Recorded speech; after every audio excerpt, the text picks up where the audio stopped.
Yo, what is going down, y'all? Welcome in the Most Underrated Podcast. You already know, broadcasting from Most Underrated Studios. I'm your man, Thomas the Franchise, the homie Dow Palantonio, chilling across from me. Is it game day or what? It's game day, baby. Wake the fuck up. Game day, baby. Wake the F up. It's game day, baby. Wake the fuck up. You know Ari Gold. Yeah, I thought you'd have some as Scott well. Stapp. What? Oh, let's play ball. It's game. That's baseball, though. Fair enough. That's baseball. More than a feeling. Coming in on today's show, because I'm feeling good tonight. I think the Denver Broncos definitely cover the spread. Yeah. 3.5. 3, I think it's dropped down to 3. 3. Somehow people are on to the Broncos. I don't know why. Everyone get off the Broncos. They're no good. Leave them alone. Bet the Chiefs heavy. 80% clip. People betting the Chiefs -3 tonight. Did you know that? I didn't know that. With no Eric Fisher, banged up O-line, Yeah. trash can defense in Denver, in the Mile High City, and people are betting the Chiefs at an 80% clip, giving no respect. I get it. Team was 0-4.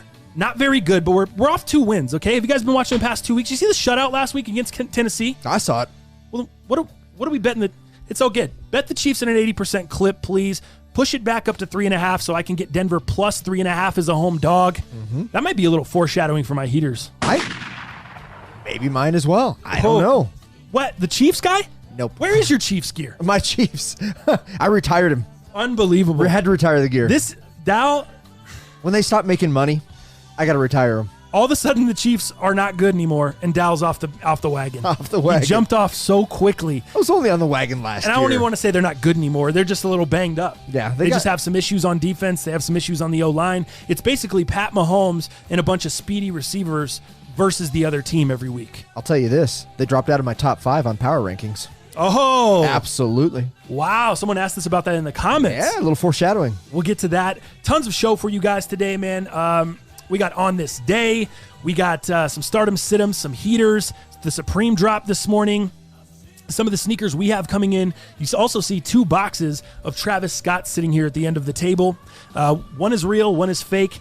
And we're going to kind of take a look at both of them today and break down our first looks. Because I haven't seen a real pair, you haven't seen the fake pair. Correct. So we'll kind of both look at them together, see what we notice, and then I think we're going to shoot a full YouTube video on the real versus fake when I have my size 12 in from the Philly Mayor. Apples to apples. I love it. Once he sends that in, I'll do the size 12 in that comparison as well. And then we'll get into some underrated news, YouTube comments, all of the normal stuff, man. So thank you guys for coming in. Most Underrated Podcast. Please like the show. Just click the like button, man. It helps push us out to more people. If you want to get involved in the show, you can leave a YouTube comment. Read them on the next show. We'll break it down. If you have any questions for us, a lot of people ask me so many questions through the DM. Just coming through in here and ask them on the comments here. Then I'm going to answer them on the next show.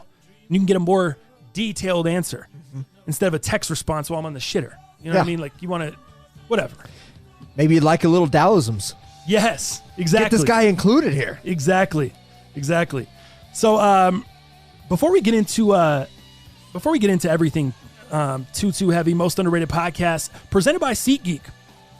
The Seat Geek app. Download the Seat Geek app. Save yourself $20 on any tickets. If you're going to the Bronco game tonight, man, last minute, trying to catch a last minute ticket, get on Seat Geek. Save yourself $20 on any tickets there with the Seat Geek app. Let's jump into the show, Dow. A lot of people have been asking, how's the building search going? Yes. We've been looking at buildings the past couple of days. Yes. And it's tough, dude. I don't want to say it's tougher than I thought it was going to be, but I didn't think about, like, once you get a building, then you got to get some really good internet. That's going to take a couple weeks to do. You're not going to be able to just start right away unless you go into a co-networking space. Yeah, which we looked at yesterday. We actually came across one of those yesterday. So we're in a really tough spot because, for one, we have a budget. That makes it difficult. You're trying to stay within your budget. You're trying to still have maybe a little bit of an opportunity to get retail space where you have people walking by. Yeah. So you want that. Then you also want to have enough space. You don't want it to be too small. That's the issue we're running into here with Most Underrated Studios. Is basically it's just like a little room here that we have rented out, and it's not enough space. We're already outgrowing it. Sure. If we want to do vlogs out of here, we want to ship merch out of here, we want to produce sneaker content, do the podcast, the radio show, all that stuff. How are we going to do that without room? So that's the big issue. We need more room. That costs money, and especially if you want it to be in a retail space. We found plenty of office buildings, right? we've found a ton of office buildings where you could just go in there and it's just a room. You could just set up in a room. But I don't know how inspired we would be by that. Yeah, I just feel like you're working in an office building. Right. You're just going into a room, and I feel like, especially with some of the co-networking spaces, man, the amenities are just incredible. Incredible. I mean, everything from free beer, free craft beer on tap, free coffee, juice bar, Wi-Fi included, crazy at the fast fastest internet, speeds, like 500 download, 200 upload. Yeah. So I didn't get to go with you guys. I had to work. So like, what did those spaces look like? The co-working space, like, would they have a place where we can do the podcast and be like a little bit louder than everybody else there? Or yeah, it would totally be our own thing, and we could it would be in a room, and all the rooms are insulated, like super next to each heavy. other. Yeah, so they're made for that. She showed us a couple other people. There's a guy in there that has like a gaming channel and a podcast, and he kind of put like some foam up on the wall on his, just in like a little like a diamond shape on just one wall, just kind of add a little look. And then he's got like a mood board. They have like, those are already on the wall in there, like some whiteboards kind of thing. So those were kind of on the wall in there, and then, but his was really small. So there's no way we could do that. So when we move it, we go to another one, and then we're like, I don't know, it's too small. We go to another one, and we're like, then this one has like the window. It's got one window. Nice. It's the one we were really, really considering, but I just don't know, like, space-wise, dog. I mean, it's like I said, it's like as big as this. It feels like a lateral move other than the amenities and the opportunity to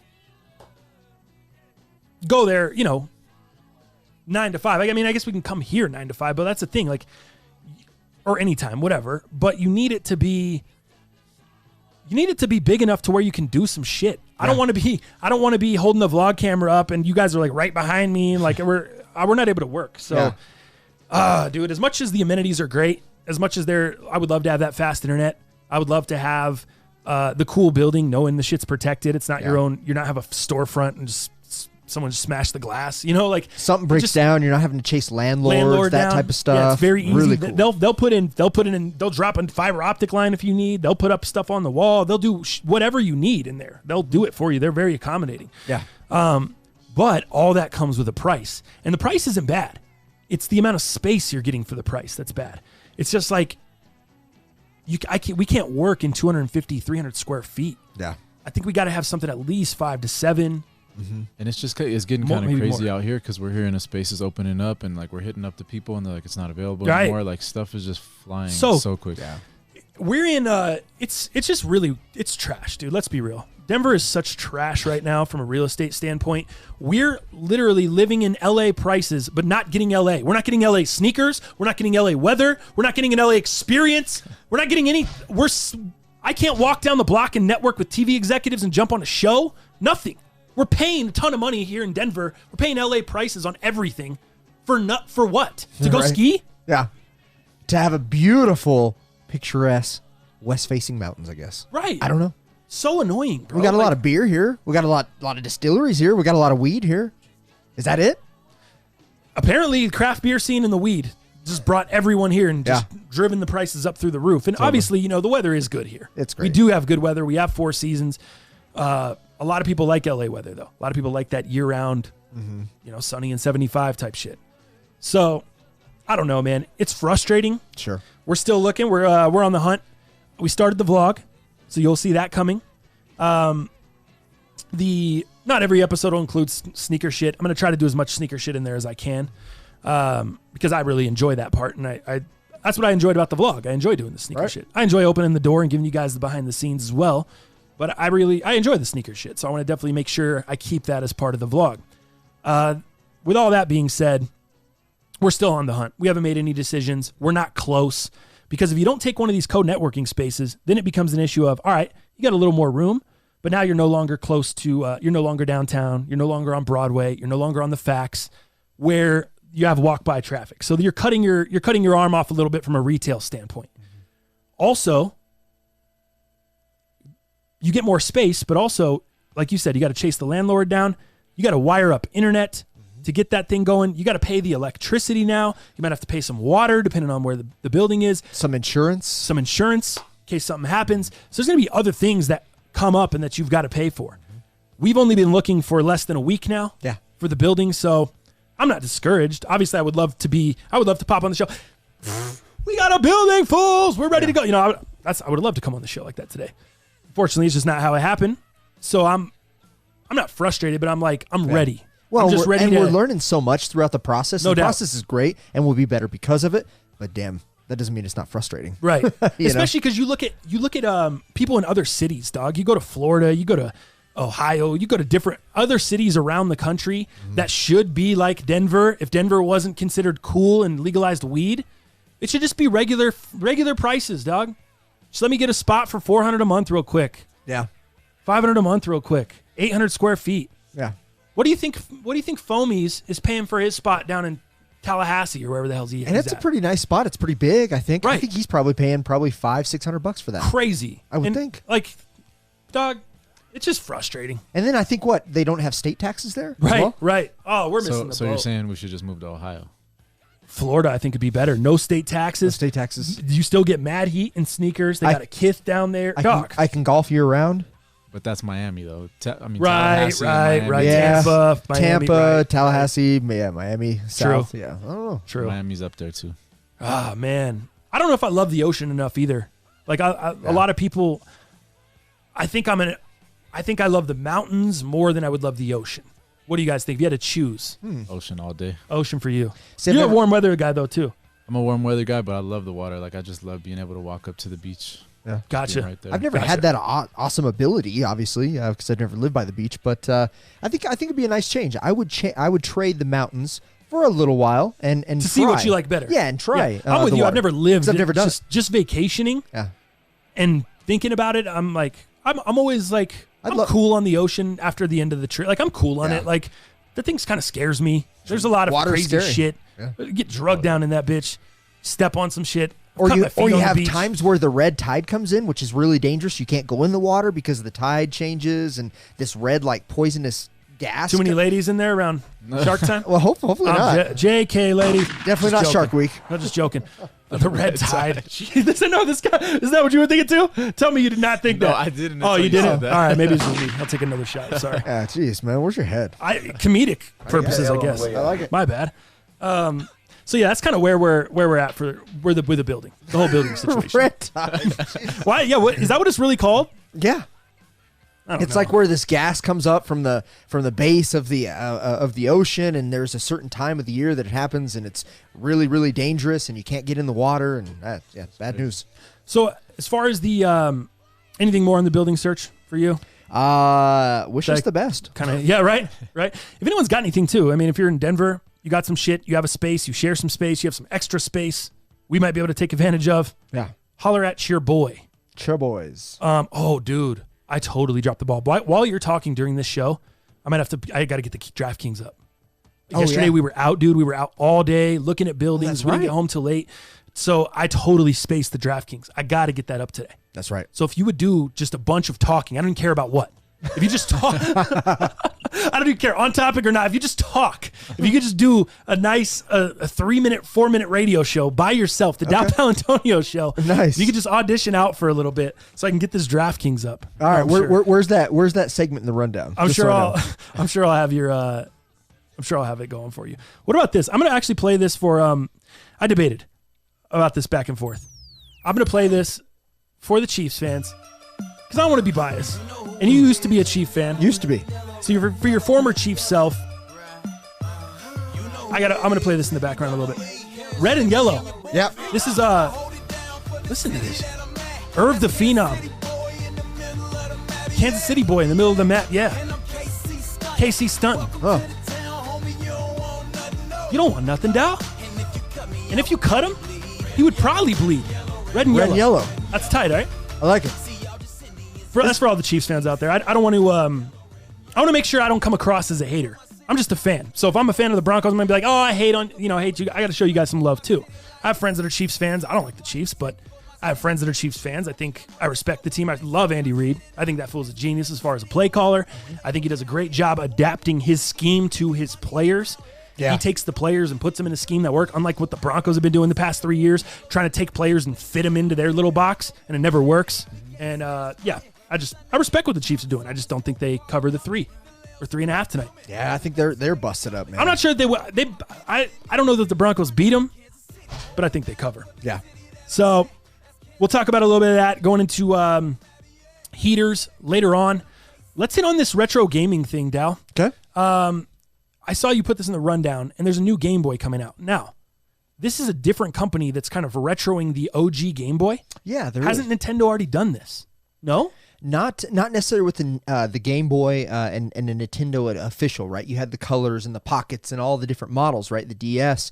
But yeah, most companies have built things like these, but they've all used like emulators, which is just written code software, right? Okay. Where it's not that technically the game, but it's just, written software, where they can kind of do whatever they want with it and then throw like thousands of games into one little tiny piece of shit console, right? Yeah. This one, however, it's a company named Analog. That's ANALOGUE.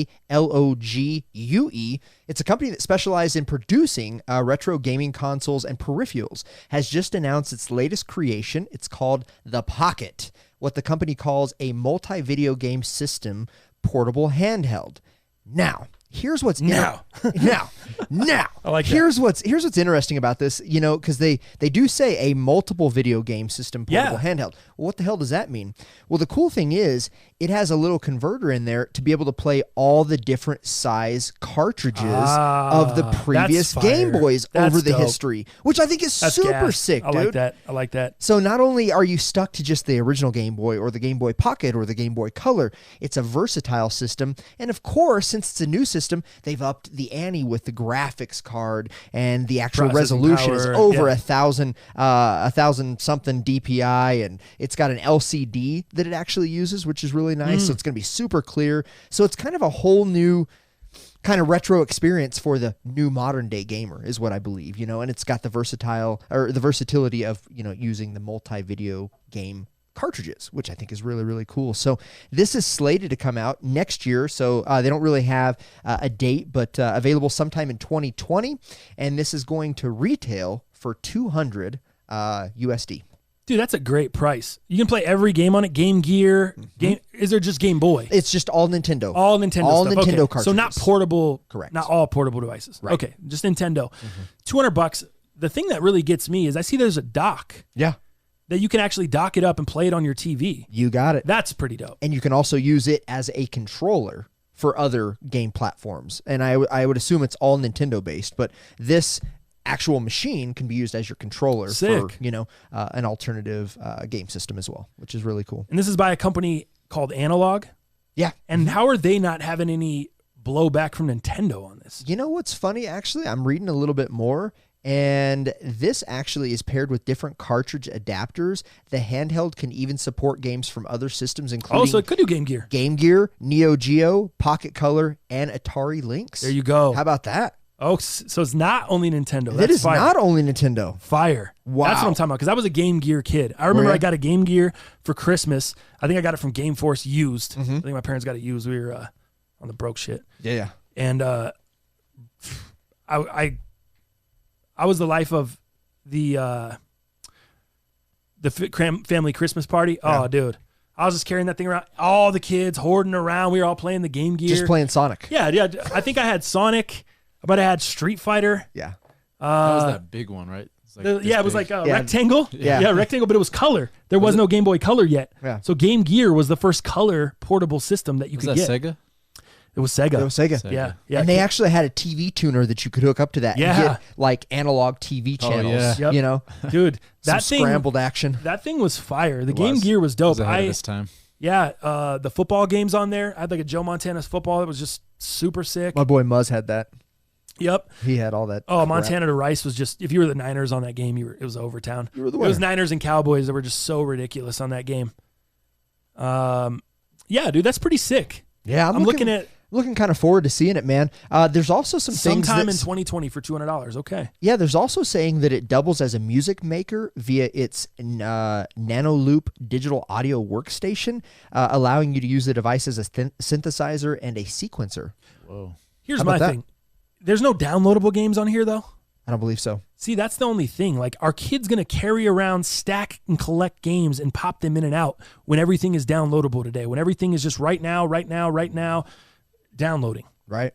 Do you think that's something that's going to catch on with the younger generation? Because I think that you're going to sell quite a bit of these units to the old guys like us. You're going to sell it to people that just want that nostalgia factor, collectors, people like you, people that still have a ton of old games like you, people that still have a whole They all Game have to Boy. go to their parents. Parents, grandparents for this. I have no idea. Dude, I don't even know what happened to my Game Gear. I think my brother threw it and broke the screen. I have no idea. I don't remember, dude. Like the gear's gone. The games are gone. Everything's gone. You still have pristine condition games, Mint. Game Boy, multiple Game Boys. Oh, yeah. I don't have anything. Still got them at the house. This is for guys like you. Yeah. But I'm not so sure that it's going to catch on with the younger generation. The younger generation are different. I'm not so sure. I'm not so sure that they're going to care about 2D graphics, Mario, and all this stuff that they definitely aren't going to be blowing in their cartridges to get the dust out like we did.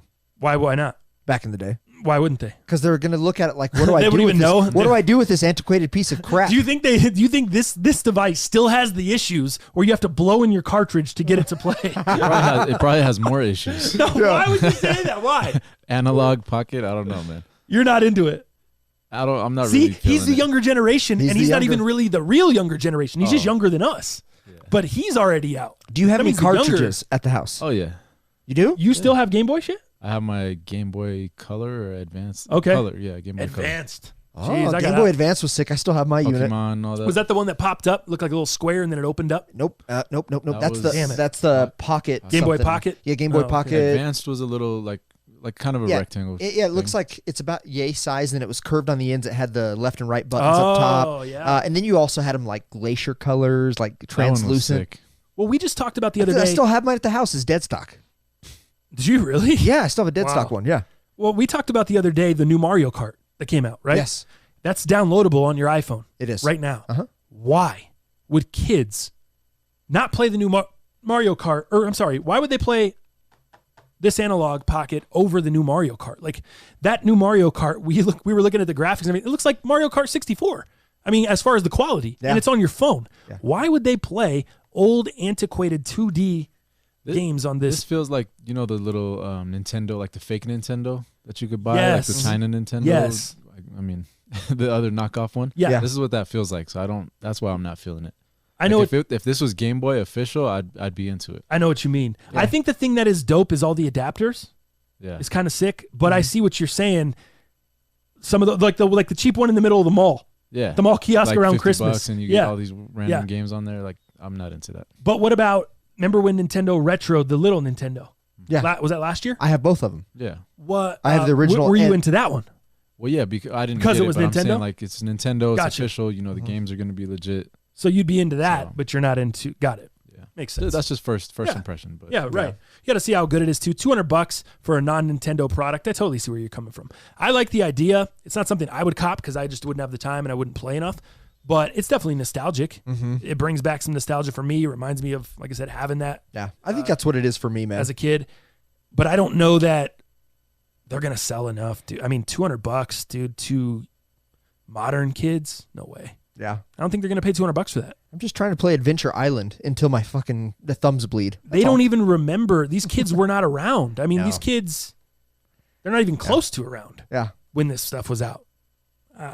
it's like showing a kid a mini disc player. What do I Right. do with that? Tape deck. What do I do with that? Discman, Yeah, Walkman. I don't know. Urban Outfitters sells tape decks pretty religiously, so I don't know. They sell tapes? Yeah. Really? Yeah. Urban Outfitters? That's where I got these actually. That's designed here. Hold on, let me see. Oh my gosh. You just have tapes Dead stock sitting behind Yeah. us. Look, dead stock. yeah. Blink Urban 182. Outfitters does Get a lot shot of those, stuff Joel. too. Yeah, I got those at Urban Outfitters a while back. Oh my God. Look Yeah. at this. He's got the Blink 182 joint. All there you Blink go. 182. Oh, they're all Blink 182. Enema of the State, Dude Ranch, and the self-title. You got to turn them a little. Oh. Oh, I think I might tipped them. Might have just done dominoes. There you go. Oh, there we How go. about that? That's pretty sick, dude. Yeah, man, self-titled there. In the tapes. So what do you play them in? Do you even have a tape player? There's no way you do. I do have a tape player, actually. I should have brought that too, man. And you know where I got the tape player? Not Urban Outfitters. When I first bought my house in 2009, I climbed up to the attic during the inspection to make sure everything was good, right? There was a sick tape deck up there, and I still have it, still use it today. A sick tape deck. Explain. Yeah, it's just There's a real. million tape Yeah, it's things just that play tapes. What does that mean? It's just real tiny, real small, very portable. It's got one of the handles that flips up, so it's a excuse me. It's like a mini boom box. There you go. Yeah, it's a mini boom box. Who didn't have one of those growing up? Well, I still have it. That's tight. I didn't know if you meant like one of the joints when you said you said tape player. Yeah. I don't know if you meant one of the joints that's got the speaker on one end and the front just pops up from school. That you listen to the library. No. You put it in. That was stored right next to the overhead projector. Yeah. No, I don't have that. With the non-Beats by Dre headphones? Don't have those. Yeah. With the little blue headphones that were wired that felt like crap. Oh, yeah. Yeah, the pads were all worn out. Yeah. Probably getting lice from those things in your hair when I had hair.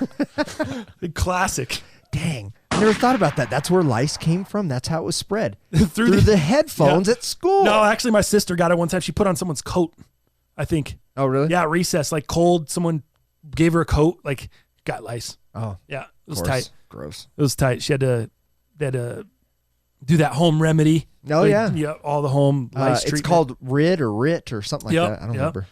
Yep, good times, dude. Great times. All right, so let's move on. Let's go ahead and let's jump into a new segment on the show that we've been doing. It's become one of people's favorites, man. Wildly popular. And it is called On This Day.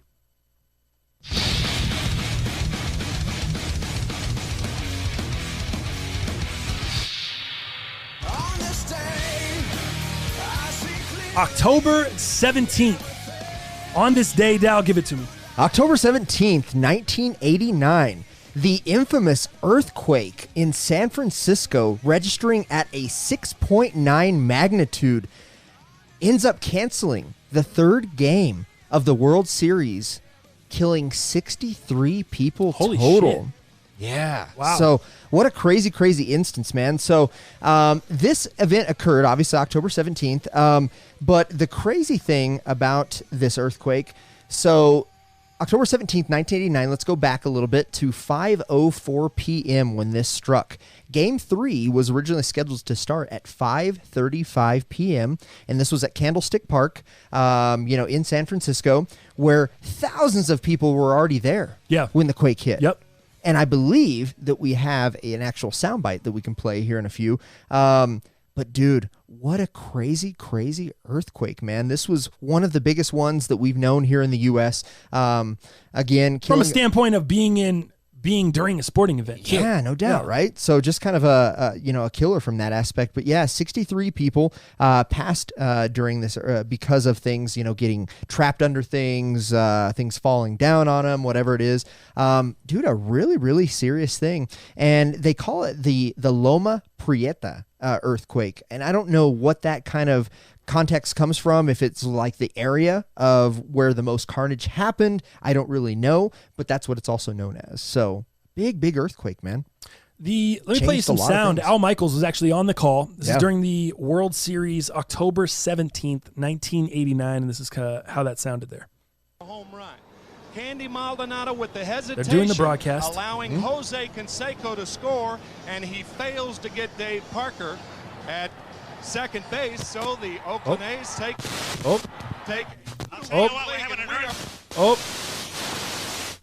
That's it. We're having an earthquake.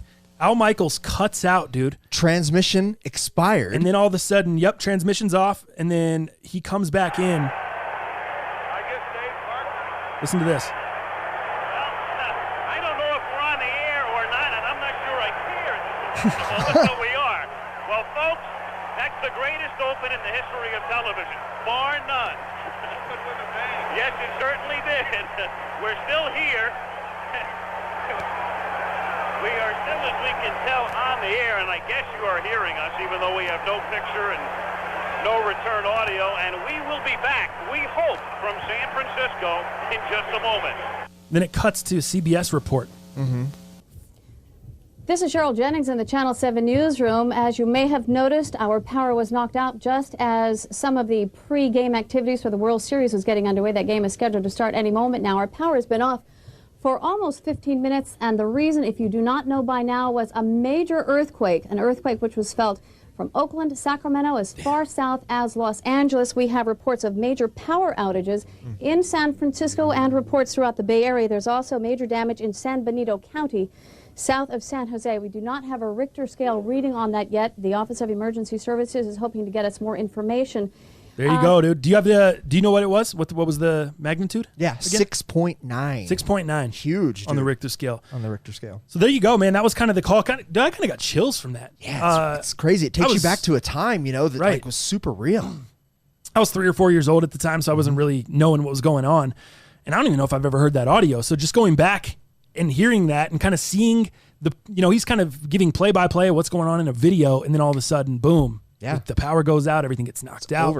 Over. Crazy, dude. And Al Michaels is my favorite. Not one of my favorites. He is my favorite. Favorite of all time, calling sports, from We Believe in Miracles to doing Monday Night Football for years. Yep. He's just the greatest, man. It's going to be sad when he retires, but it's cool to see him there. Classic Al Michaels, super young. Yeah. Young. We're on the air. Actually, I don't even care. I don't even know if we're on the air. And I don't care, quite frankly. So check this out. So what happened was, after this, it was obviously postponed, the series, that kind of thing. The series actually resumed on October 27th. So what is that, 10 days later? Yeah. And obviously finished the next day. I believe the Athletics won, obviously, and I think it was a sweep. Okay. A series sweep on that. So that's how it ended as quick as it did once resumed. So. Did you, do you remember that being a kid? I was about 6 and a half. No, actually, I was not quite 6 yet at that time because that was in October. I'm December. Mm-hmm. So no, I don't really remember that time. And my parents weren't big sports nuts, but I remember getting calls because we have, all of our family was from Denver. We lived in Kansas, right? Yeah. So my family, my mom was getting all the calls from all her sport nutty cousins and ancestors and whatnot. So I remember that call, and my mom was freaked out even though that it was in California. But I remember that, not so much actually watching anything. Gotcha. So, yeah. Gotcha. All right, I think we're good on that, man. On this day, 1989 earthquake. Crazy shit. Let's move on to, let's jump into some NFL, man. Let's go with, let's do some stardom sit-ems, and then we'll do our heaters. You have battled back nicely on heaters. Yeah, man. So we'll go into stardom sit-ems. We'll go into some heaters here. Let me pull up my stardom sit-ems here. So these are guys that if you guys need help in fantasy this week, make sure you check out this segment, man. If you got some guys that are on buys, you got some people you need to sub out, you don't know who to pick up off the waiver wire, you don't know who to start, you can always fire us your questions in the comments here, also on Twitter. But we'll give you guys some kind of stardom sit-ems for this week. So that is going to be brought to you by Seat Geek. $20 off your tickets, Seat Geek app. Use the code underrated. That's all you got to do. Download the Seat Geek app. Use the code underrated. Enter it in there. You're good to go. Save yourself $20 on any tickets. Tickets are expensive, man. So make sure you guys take advantage of that.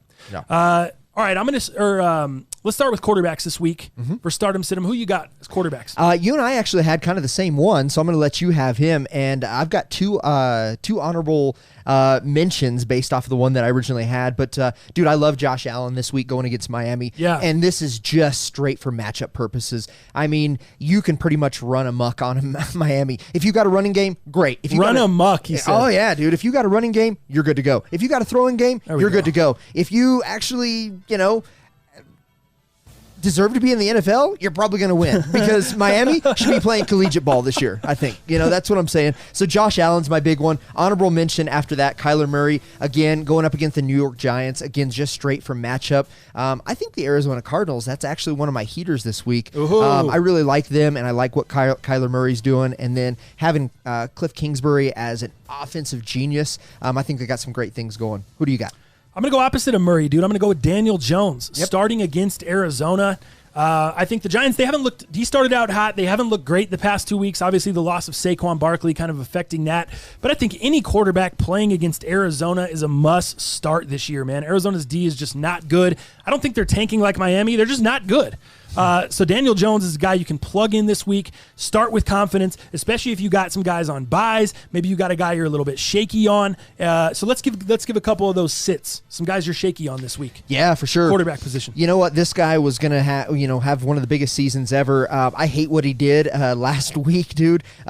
Just airing out balls to Williams and just going nowhere. Phillip Rivers, just going nowhere with it, dude. You know what? He does not have any pass protection either. Right. Dude, that O-line is That's more beat the up. reason to not start Rivers is the line. The line is broken Which over has there, also killed the running game. Yep. You saw how dynamic they were at the beginning of the year with the running game. Well, now that the line's all jacked up, they can't run the ball either. Yeah. So Rivers has no time back there, especially when they get behind in the game. Yep. Dropping back to pass every play. Yep, you can't start Gordon. You can't start Eckler all of a sudden. You can't depend on Rivers' arm. Right. They got a mess over there, so you got to sit Rivers, especially going against a hard Tennessee D. I'm going to go with Matt Stafford against Minnesota this week. It's possible he could light it up in garbage time and put up a ton of points, but I just don't see it. I think Minnesota's D has been awesome, and it's just not a favorable matchup. They're 26th in fantasy points given up this year. 26th out of 32 teams. That's not a guy I want to be starting or that's not a defense I want to be starting my quarterback against. So I'm going to say sit Matt Stafford. Go pick up a guy like Daniel Jones, Kyler Murray. I don't know if Kyler's out there, but I know Daniel Jones is out there in a ton of leagues. So running backs. Let's move into who are you starting for sure there? A little spot start. Yeah, this could be a spot start. So say you have some people on bye. Say you don't have, obviously, Phillip Lindsay. I love Royce Freeman going into this week, dude. Here we go. Royce Freeman, I know it's a game tonight, so typically we do the weekends versus these Thursday night games. I know it's hard to stay away from, but you know what? I got to give the little hometown pride some joints here because hometown. Look at you. Now you're a Bronco fan. All of a sudden, look at this guy switching it. All of a sudden, dude. I got to tell you, man, the Chiefs, dude. That D has just been atrocious, guy. The running D is non-existent. You look at so many teams that have just ran across the board on Kansas City. Yeah, yep. It's unreal. So, like I said, only Miami allows more rushing yards per game to opposing running backs than Kansas City. Need I say more? I don't think you need to. At 136, get out of here. I told you this one the other day when you were telling me, you're like, hey, man, I picked up Frank Gore. What do you think of him? I was like, I don't know, dude. Devin Singletary. He's back. Coming back this week. Singletary is a guy that hasn't played since week 2, so he might be sitting out there on the waiver wire in your league, and I highly suggest you check it out and pick up Devin Singletary if you can. I think he's going to get a ton of carries this week coming into the game. I think Frank Gore is still going to be in the mix, but, dude, it's Miami. You're playing against Miami, Buffalo against Miami. Another side note, I would go grab Buffalo's D this weekend as well. I'm having a hard debate between the Niners D and Buffalo's D, but Buffalo's D against Miami, we've talked about it. They're trying to lose, guys. They're trying to lose. Miami's trying to lose. Who are you sitting at running back? Sitting, man. This guy has just continued to let me down. He had a miserable game, dude. Week 5 against Oakland and London, and he was like kind of one of my start of the weeks potentially. David Montgomery. Sit him down, dude. You were pumped on him in preseason. I know, but what's happened? So were the Bears. Right. They thought he was the next coming of Jesus of running backs, dude. They really did, and he has just been a letdown. You think it's him or the line or what's going the play calling? What do you think it is? God, I don't know, man. You know what it is? Trubisky obviously not being there. Chase Daniels going in. I just think there's no continuity at all, and I think the play calling is a little whack because they're having to change some things going to Chase. Dude, Tariq Cohen hasn't existed this year. I don't even know what happened to him, but I think it's a little bit of play calling. Giving him the ball. The only thing they use him as a receiver. God, I'm almost wondering giving him the ball. I'm almost wondering if Chicago's just going to shut it down and just start trying to lose. No All way.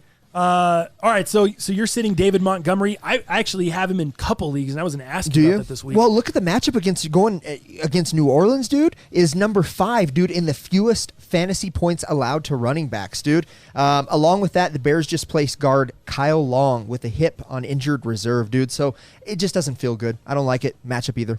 For me, dude, it's Le'Veon Bell. I know Sam Darnold's back, but you're playing the Patriots. The Patriots take away your best player. Le'Veon Bell is far and away the best player on that team. You can't start Le'Veon Bell this week against New England. It's the best defense in the league, and it's the best coach in the league at taking away your player.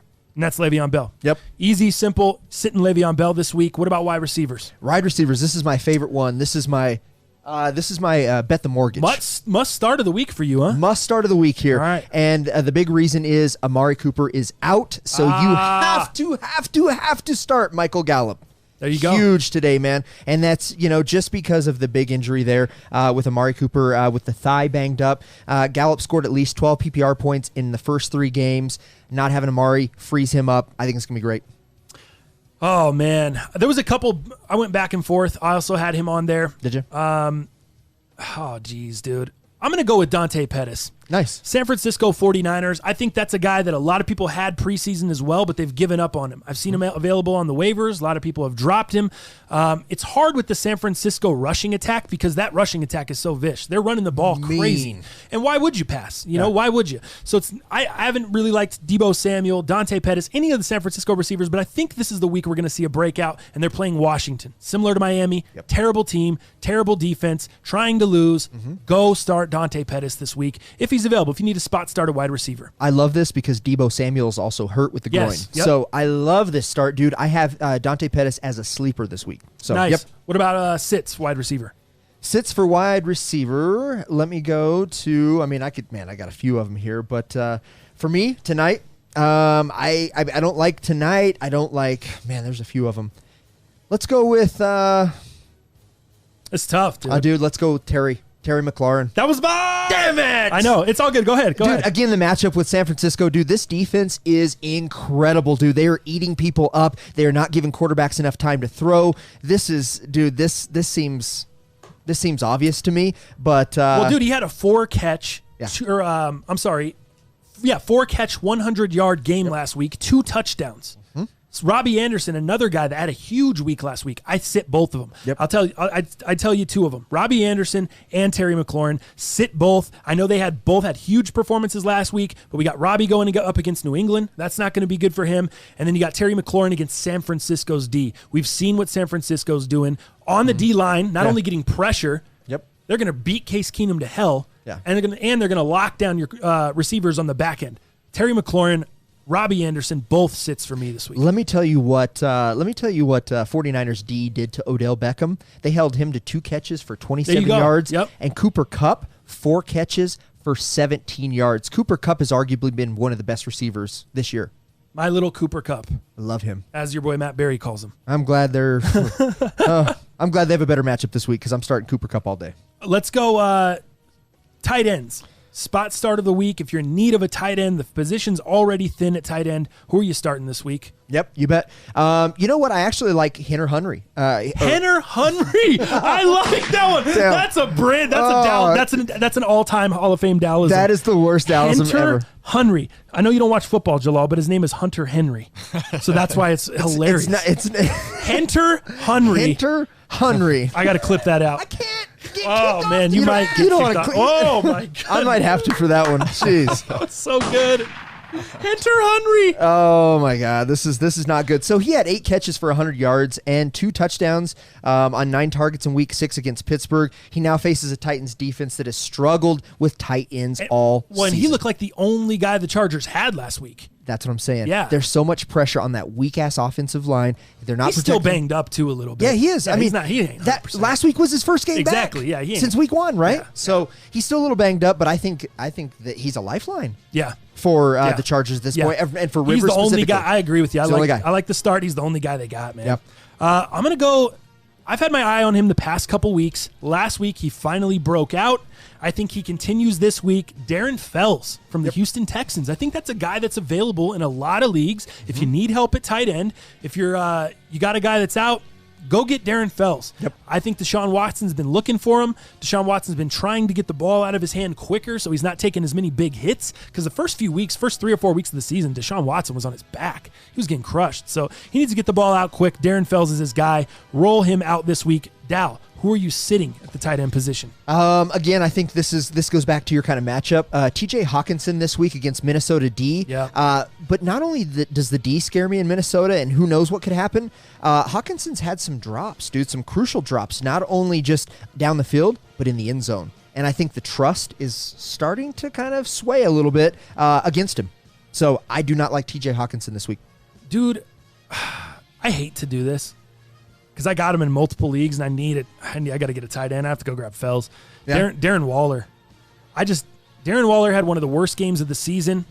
I guess it wasn't last week. No. Because they had a bye. Right. Or wait, did they have no, it was the Bears week. It was the Bears week. Yeah. One of the worst games of the season. That's a tough D, but the Green Bay D has been ridiculously tough this year, especially on tight ends, dude. I just don't think the Green Bay matchup sounds like, it doesn't scream bounce back to me. Doesn't scream a rebound game. I mean, he had 4 catches for 39 yards in London. the week before against the Bears. That's a tough D. I think a similar outing this week. I think 4 or 5 catches under 50 yards, no tutties. Sit Darren Waller this week, man. Yeah, I think the Packers D is too good to hold him. Yep. So there you go. The Stardom Sit-Ems Fantasy brought to you again by Seat Geek. Make sure you use that code, man. Underrated on the Seat Geek app and save yourself $20. Dal, you know what time it is, man. Oh, I know what time it is. You know what time it is. You haven't been great, but you've been picking it up. And let's jump into this segment we call Heaters. Oh, wow. My bad, guys.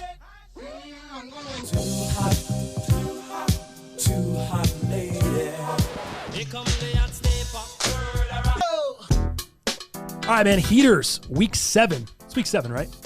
Week 6. Yes, week 7. Week 7. Okay, week 7, NFL. Sorry about that, guys. I'm still new at the mixing board. My fading skills, not that good. But let's jump into Heaters, week 7. Dal Palantonio has upped his record to a nice 15-15, 500. Man, that feels good. On the year. Joel, I'll do the percentage on that, please. Just kidding. 50%, just joking. 21-9 for me on the year, 70% clip. Dal Palantonio, I'm ready. What's your first heater this week? First one this week, man. I love the Saints +3 over Chicago. The Saints have won and covered in all 4 games Drew Brees has missed. And I think you're on them the past, is this 3 weeks in a row now? Yep, and this is 3 times as a mild straight-up underdog. So, dude, they're underdog again. Vegas hates them. I love it, and this might be one of my most confident. All right, so we have the Saints +3. You got it. Against the Bears. There we go. Let me, all right. I got that documented. Dude, let me tell you. Should I start? I'm going to do that last. I'm going to go with the Colts. Okay. Colts playing the Texans this week. Texans coming off a win. I was on the Texans +4 last week against the Chiefs. You know that. We took that dub. Yep. This week I'm going against the Texans. I'm going to go with the Colts. -1 off a bye.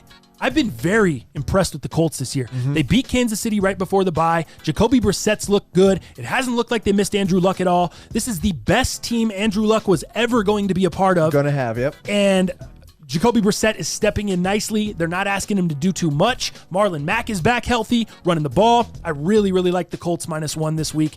And, yep, that's where we're going to go. Your next one, Dal.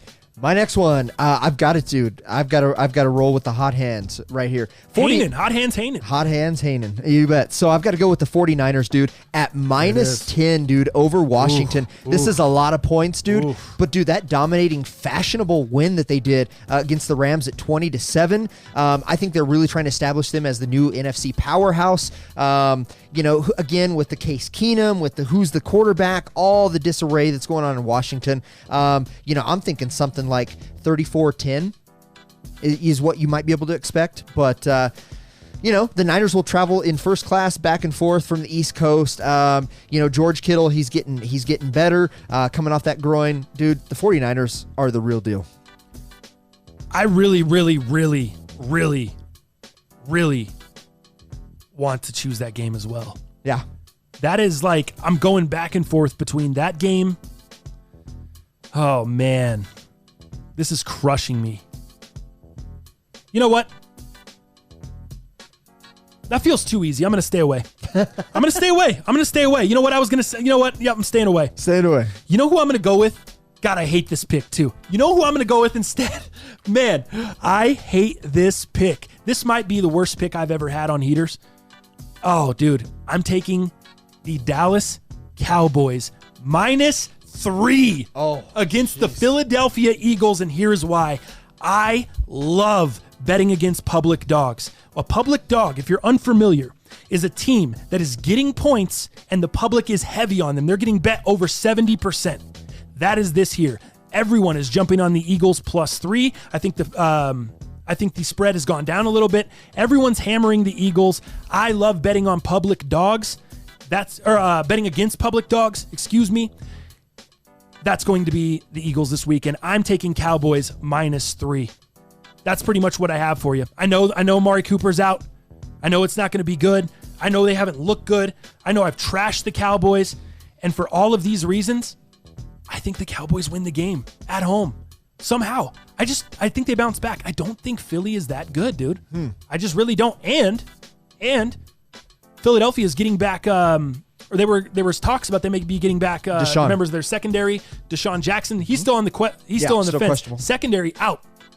Still secondary, second stringers in the secondary. Yeah. That's why but again, Amari Cooper being out, that doesn't really help Dallas out. But dude, I like the way Michael Gallup's playing. I don't know. I don't have to justify it. I'm going. I do have to justify it, but I don't know how. But I'm going Cowboys -3, and I hate it. I might hate myself on Monday. It's probably going to be a 27-10 victory for the Niners. Yeah. Easy coast, easy cover the 10. What I should have done, and I'm going to regret it. We'll see. We'll see on Monday. Cowboys -3. Who you got? At least one of us took it. There you go. So, this talk about a bounce back game. The Rams have got to have a bounce back game. Go. They cannot, they have got to get this team out of a 3-game slide. And then Dan Quinn's security is up in the air. I got to take LA Rams, dude, -3 against the Falcons. There is no way that the Falcons can stop the Rams wideouts, dude, all over the field, which means Matt Ryan will play well on the losing end on another shootout. LA Rams cover the spread -3. That was another one I was looking at, dude. I'm really staying away from these games against the Redskins and the Dolphins and the Falcons and all the shitty teams just because it scares me. It just feels like too much. It feels too easy. When betting, if it feels too easy, it usually is. And that means you usually lose your money. And that place in the desert out there with all the lights and the fancy casinos is making money. Yeah. Because they know what the hell they're doing, and we think we know what we're doing. We don't. That's why I'm staying away. It's interesting you say that because I'm going against the grain on one of those. I love it. So next up, I'm going to go with the Detroit Lions. +1. Just got screwed on Monday night. Should have won that game. Lost the game by 1. Terrible calls. Refs are garbage. We already know. I'm going with the Detroit Lions +1 against the Green Bay Packers. I'm sorry, not against the Green Bay Packers. Against the Minnesota Vikings this week. Minnesota's not the same. I was heavy on Minnesota last week, but they're a different team at home. I told you that. They're different in US Bank Stadium. Minnesota's different in the Dome. When they get on the road, they're not as dangerous. They're not as sharp. Diggs probably will be out of the game crying afterwards, complaining because he didn't get enough targets. I just like the I like the Lions this week. I like it, and I don't like the Lions because I think, like I said, sit Stafford. He's not going to light it up. I like the Lions because I think they're a little tougher, especially at home, especially that D. They're going to be mad. They're going to be pissed off. Maybe they'll get a few favorable calls because the referees are feeling bad. They're trying to do some makeup shit. I like the Lions +1. Interesting. All right, this is a huge game. This is a lot of points. I'm going against the grain on this one. I am taking +17 Dolphins against the Bills.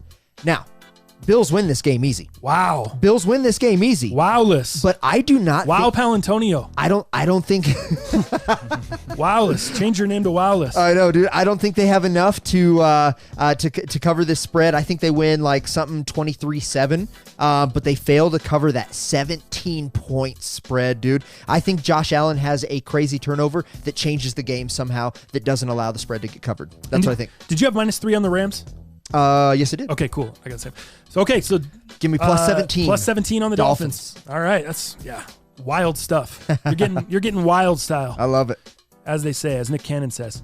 All right, my next one. I think I'm going to do that one last. I did Cowboys. All right. My next one up, dude. I went against them last. Or no, I didn't go against them last week. I just wasn't on them. I knew I felt good about the Broncos.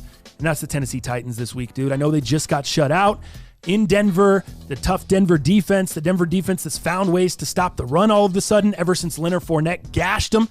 Did you know? Well, I'll talk about it in my next heater. But anyway. Forget that. Tennessee Titans -2 against the lowly beat down Los Angeles Chargers. There you go. Excuse me, not San Diego. I'm going to take the Titans -2. This is another one that I love because of the public dog aspect. The Chargers are +2. Everyone thinks the Chargers are still a good team for whatever reason. I don't understand that. They're not. They're not. And everyone is betting the Chargers. 78% of the action currently coming in on the Chargers +2. I love Tennessee -2 this weekend for that reason. Nice. Go ahead with your last one. Dude, for me, Arizona Cardinals at New York Giants. I got to take Arizona +3. Dude, the Giants are thin at linebacker and coverage. Dude, the secondary, let's not even talk about how weak that is. Arizona is also getting their top corner, Patrick Peterson, back.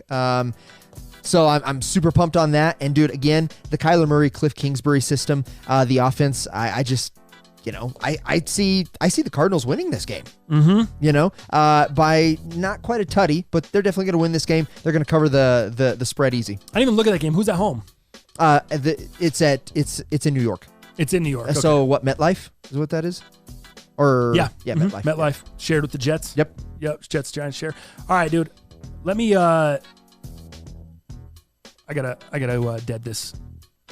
I gotta fade this out really quick. The Heaters music. I gotta fade that out really quick because we're bringing this back. Oh, dude. I got a feeling. Not Black Eyed Peas style. I actually got more than a feeling. You guys see the gear, man. You see. Let me stand up in the studio. Look at these. The Ill Jordan Cream basketball shorts. They got the cream hits right here. Blue and orange. You already know what it is. The Bronco 87 Thrift Tee. 1987 AFC Championship joint, man. They're going to get the dub tonight against the Kansas City Chiefs. This is a fire-up Thursday right here for my Denver Bronco fans. Wow. For all my Chiefs fans, I'm sorry, dog. I think they're just going to get the dub tonight. I think they not only do they cover the spread, I think they get the dub. But I'm going to take the Denver Broncos +3 tonight at home in the Mile High against the broken down, beat down Kansas City Chiefs coming in here. This game looked like we had no shot. Week one. Looked like a snoozer week one. This might be the game of the week tonight. Wow. If you're not watching Thursday Night Football tonight, I don't know what you're doing with your life, man. Don't talk to me. We are out here. We are doing it. Let's go. Denver Broncos +3. Wow. With a lot of energy. You're going against the people on this one. I love it. With a lot of energy. I love it. Have to. All right, there we go. I don't want you to win, but I wish you the best on this one. We need your win here. What do you mean you don't want me to win? I don't want you to win just because your record's better than mine. Right. But we need this win. All right, so to recap, Dal is on 1-2. Is Arizona +3? Three dogs this week. Yes, they're +3. Yep. I put =3 on accident. I tried to push the plus and push shift. So we got 3 dogs for Dal Palantonio. Yep. He's on Arizona +3, Dolphins +17, and Saints +3. Love it. And then he's got the Rams -10. Rams -3, Niners -10. There you go. To hopefully up his record from 15-15. I'm on 3 favorites this weekend. Ooh. Pretty rare for me. I got Risky. the Colts -1, Titans -2, Cowboys -3. I hate Ouch. it. And then we're going Broncos +3 tonight, Lions +1. There are your heaters for week 7, man. Good luck if you're betting these picks. Hopefully you're not betting Dallas's because you'd lose money after the juice. Yeah, said your Cowboys. Oof. But I'm talking all this shit. I'm probably going to have a terrible second half. That's just how it goes. It always levels out. Nobody's an expert. Nobody knows what they're doing all the time. No one hits 90%. It's going to all come crashing back down to earth. I just hope you were on board before it does. That's all. That's all. All right, man. Let's move along from heaters. Let me pull up the rundown here. And dude, let's go into sneakers and fashion, which is pretty much just sneakers now. Mm-hmm. There's a little bit. We'll talk a little bit of the Supreme stuff, but that is brought to you by Resjuvenator this week. You can save 10% on the Ultimate Kit, which you see pictured right behind me, man. Up in the corner, the Ultimate Kit from Resjuvenator gives you everything you need to not only clean your shoes, but to make them smell fresh, deodorize them, especially if you're going to sell them. If you're going to sell them used, you want to sell them in good shape. Yeah. You want to make them look good. You want to make them smell good. So that buyer gets them like, oh, this fool took care of this Maximize shit. your money. Plus, you can get more. Yeah, you can get more money for them. So make sure you get the Ultimate Kit, man, at Resjuvenator.com. Use the code underrated10 and save yourself 10% on that. All right, let's jump into sneakers, man. You see the 2 boxes of the Travis Scotts, real versus fake. We'll get to that here at the end of the segment. Let's start out with the Supreme drop this morning. You bet. Did you go for anything? I did. Did you get anything? I didn't. Nice. Sweet start. How about you? What about you, G-Lad? I didn't even go. I didn't even know it was today. Oh, I didn't even know it was today. Yeah, earlier when he first got here, when he was setting up everything, he's like, "Hey man, isn't that burner phone coming out soon?" Yeah, isn't that coming out soon? Yeah. I'm just not like on the drops. Like I saw the burner phone, I was like, "Oh, that's pretty sick." Let me give you some of the best game ever.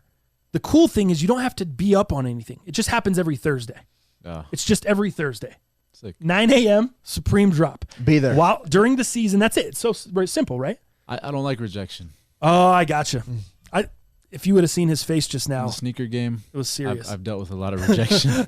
There's a lot of that. I want. Yeah. That I just don't have a chance at. So there's a lot of bad breakups in the sneaker game. If I don't go for it, then Then you're not hurt. I don't have to deal with that. That's fair. I'm looking up the drop today. Mm-hmm. Clothing pieces. Were you interested in any of those? No. Nothing at all. I'm out on the clothing so far. I did like that Honda Racing button-up with all the embroidered patches on the back. Outside of that, dude, I really haven't loved anything. It's going to take a lot for me to cop something Supreme as far as clothing goes, just because of the quality issues we've talked about. Mm-hmm. It's so hard for me to pay that much money for something that is a pile. Yeah. Or that is, it's not even a pile. Let's not call it a pile. That is just not up to my expectations. Mm-hmm. That'd be like me charging you guys $100 for a hoodie, $90 for a hoodie, and it's just like a piece of shit. Yeah. Gildan hoodie. Yeah. That'd be like I give you a Gildan hoodie which says most underrated on the front for $90. Would you guys be into that? Would you be like, oh, I feel good. This is great. No, you'd probably feel like you're getting ripped off, just like I do with Supreme. Like I just feel like I'm getting ripped off when it comes to the gear. Yeah. There's certain pieces of gear I just absolutely love the design I love, so I'll take the little less quality. Mm-hmm. But now, yeah, I'm just not going to pay a ton of money knowing the quality is shit. You bet. No, and not only the quality is shit, I don't know what size I'm getting. Yeah. I don't even know what to buy because the sizing is worse than Adidas when it comes to this shit. Yeah, you bet. The one thing that I really did like that was not really a clothing piece, but it was the jacket, and I actually posted something on my socials at Dal Palantonio. It was the jacket that looked like kind of the Nike Air Max sketch, right? Mm-hmm. So it was the black with kind of the little white hits on it, throughout the creases and crevices and whatnot. And it was Gore-Tex, so it was really nice. We probably could have used it snowboarding. And I was like, oh, dude, it's not selling out. That's great. I looked at the price tag, $368. Oh. For that jacket. Little much. Hence why it's still heavy. Available. Yeah, of course. And, I had to pass on that, man. That was just a little too much. You didn't want the velour football jersey? I did not. Looking like Nelly? Looking like Nelly in the Hot in Here video with a vocal jersey on? It's like that thing's the worst. It's thing velour, guys. It's crushed velour. What do you mean? It's like those crushed velour jumpsuits those girls were wearing. Juicy Couture joints. The Juicy Couture velour jumpsuit. I can't believe this. They've come out with a number 27. That might be the worst thing I've ever seen in my life. Football jersey. There's one in like Carolina colorway. It's like it matches basically the Obsidians. Yeah. There's one in a Raider colorway. There's one in like a Gucci colorway, which is like a green and the red. Mm-hmm. And then there's one in like not in the Sean Witherspoon, the Nike Bacons. Your Bacons. You got to get that to match your Bacons. I'd wear that with the Bacons. You got to get that to match your Bacons. It's like yellow and a dark brown. It's like that 70s show. It's like a couch. It's like a couch from that 70s show. What's the dude's name? Ashton Kutcher? Yeah, what about him? What's his name? Kelso. That's the Kelso. That's the Michael Kelso joint. That's the Kelso for sure. The Michael Kelso or the Fez. Yeah. That's the Fez joint. Oh, that's so gross, dude. You see it? I'm saying, what do I search? Those jerseys? Give them a look if you just go on Supreme Community, go to supremecommunity.com. It's fire, dude. At the very top, if you go to supremecommunity.com, click on drop lists and then week 8. And then it'll show you everything that's dropped from this week, and you can kind of show it or scroll it. Or my bad, I should have put you up on game on that. Shout out to Stringer. He actually put me up on game there. Whoa, yeah! So, other than the... Let's get to the good shit. No, wait. Before we get to the good shit. Damn it. The lantern. Yes. I want the lantern. That lantern is sick. I've got to have that lantern. It's $38 retail, obviously sold out very quickly. Mm-hmm. What is the resale on that bitch? Right now, $70 on StockX. Is it going to come down? I do believe Put me so. up on some game, yeah? Yes, I believe that'll come down. I'm going to have that lantern. That should come down to probably somewhere in that 55, 58 region. I like it. I think. I like it. Yep. I'm pumped on the lantern. It is sweet. It's a nice little piece, dude. I know my guy GoldenEye will have the lantern. GoldenEye has everything. You got to hit up GoldenEye. I'm going to ask GoldenEye about the quality. GoldenEye's the great connect. One of if you guys are unfamiliar, one of the great members of our community here on the Most Underrated Podcast, my man GoldenEye. Let's get to the good stuff now. Yes. Go ahead. The burner phone. So obviously the most wanted piece throughout this whole drop was obviously the red. Blue is the manufacturer who makes this, which is known for just kind of having strip bloatware, unlockable, just a traditional, like almost prepaid. Yeah, like a prepaid phone. Yep. Like you can just buy it anywhere and put any SIM card in there. It's unlocked, GSM, whatever. You can use it anywhere and everywhere. So very, very easy. And I think it actually had 2 SIM card slots. Oh, so international joint. I think it was the international version. That's so it had sick. SIM 1 and SIM 2. Fancy burner phone. Yeah, fancy. This is that fancy shit. If you need 2 SIM cards in here, what It's just funny because anyone that's using 2 SIM cards, you think they're doing like a ton of stuff on their smartphone. Like they're doing a bunch of crazy shit. And then you just got 2 SIM cards in here just so you can go back and forth from Germany. Right. You know, to this is like real burner phone. It's like I got one line for this. And right. the This is other the line for international. something. That shit's pretty hard. I thought it was going to be like a Kyocera or some shit. Yeah. That's what it looked like at first. Like an Alcatel. But the blue. And I didn't remember blue until you, dude, it was just like the universal unlocked joint. Like I remember that. You could it was kind of one of the first of its kind, yeah. Yep. You could just buy that shit and throw any SIM in it and be ready to go. That shit's not around anymore? It is. It is. Okay. Yeah, so they still do have it. This is yeah. just obviously the collab. Yeah, this is just a collab they did. We missed out. I struck out. On the burner phone. On both of them. And you know what? I even tried to do the black one, which I didn't really want near as much as the red. Obviously. The red was hot. The red was fire. Missed out on that too. Manually copping. Did any one of the homies hit? Yes. Who? Senor Ochi. Yes. Och is going to come through and let us use this phone for some Dick Tracy-esque stuff. Whoa. You scared the hell out of me there. Whoa, you scared the hell out of me there. Wow. You do not ever. Yeah, wow. Whoa. I thought for sure he's going to let me use it for some Dick Tracy. I was like, whoa, what? All right, got it. So let me give you a little info on these guys. So what do you think sellout time was on the red, the most hyped phone? Yeah, guys have any guesses? 30 seconds. On the red? On the red, 30 seconds, Jalal says. What do you say? But I don't know nothing. It's under 10. Yeah. It'll definitely be under 10 on the red. 30 seconds, Jalal says. Yeah, he hasn't been on Supreme in a minute. You know what I tried to get? I'll tell you about it after. All right. What was it? So with that nice little music, let me take you back to this morning when this thing sold out. 6.2 seconds. Wow. On the red. Dang. Now, let's talk about the black one, right? So the black one was just short of that at 7 seconds flat. Wow. And then the next thing, it sounded like some people like the beanies, the mohair beanies. So the white with the red box logo, which makes sense, right? Quintessential Supreme. And then they had a small box crew neck that sold out next. Both of those were in the 9 to 9.4 second realm.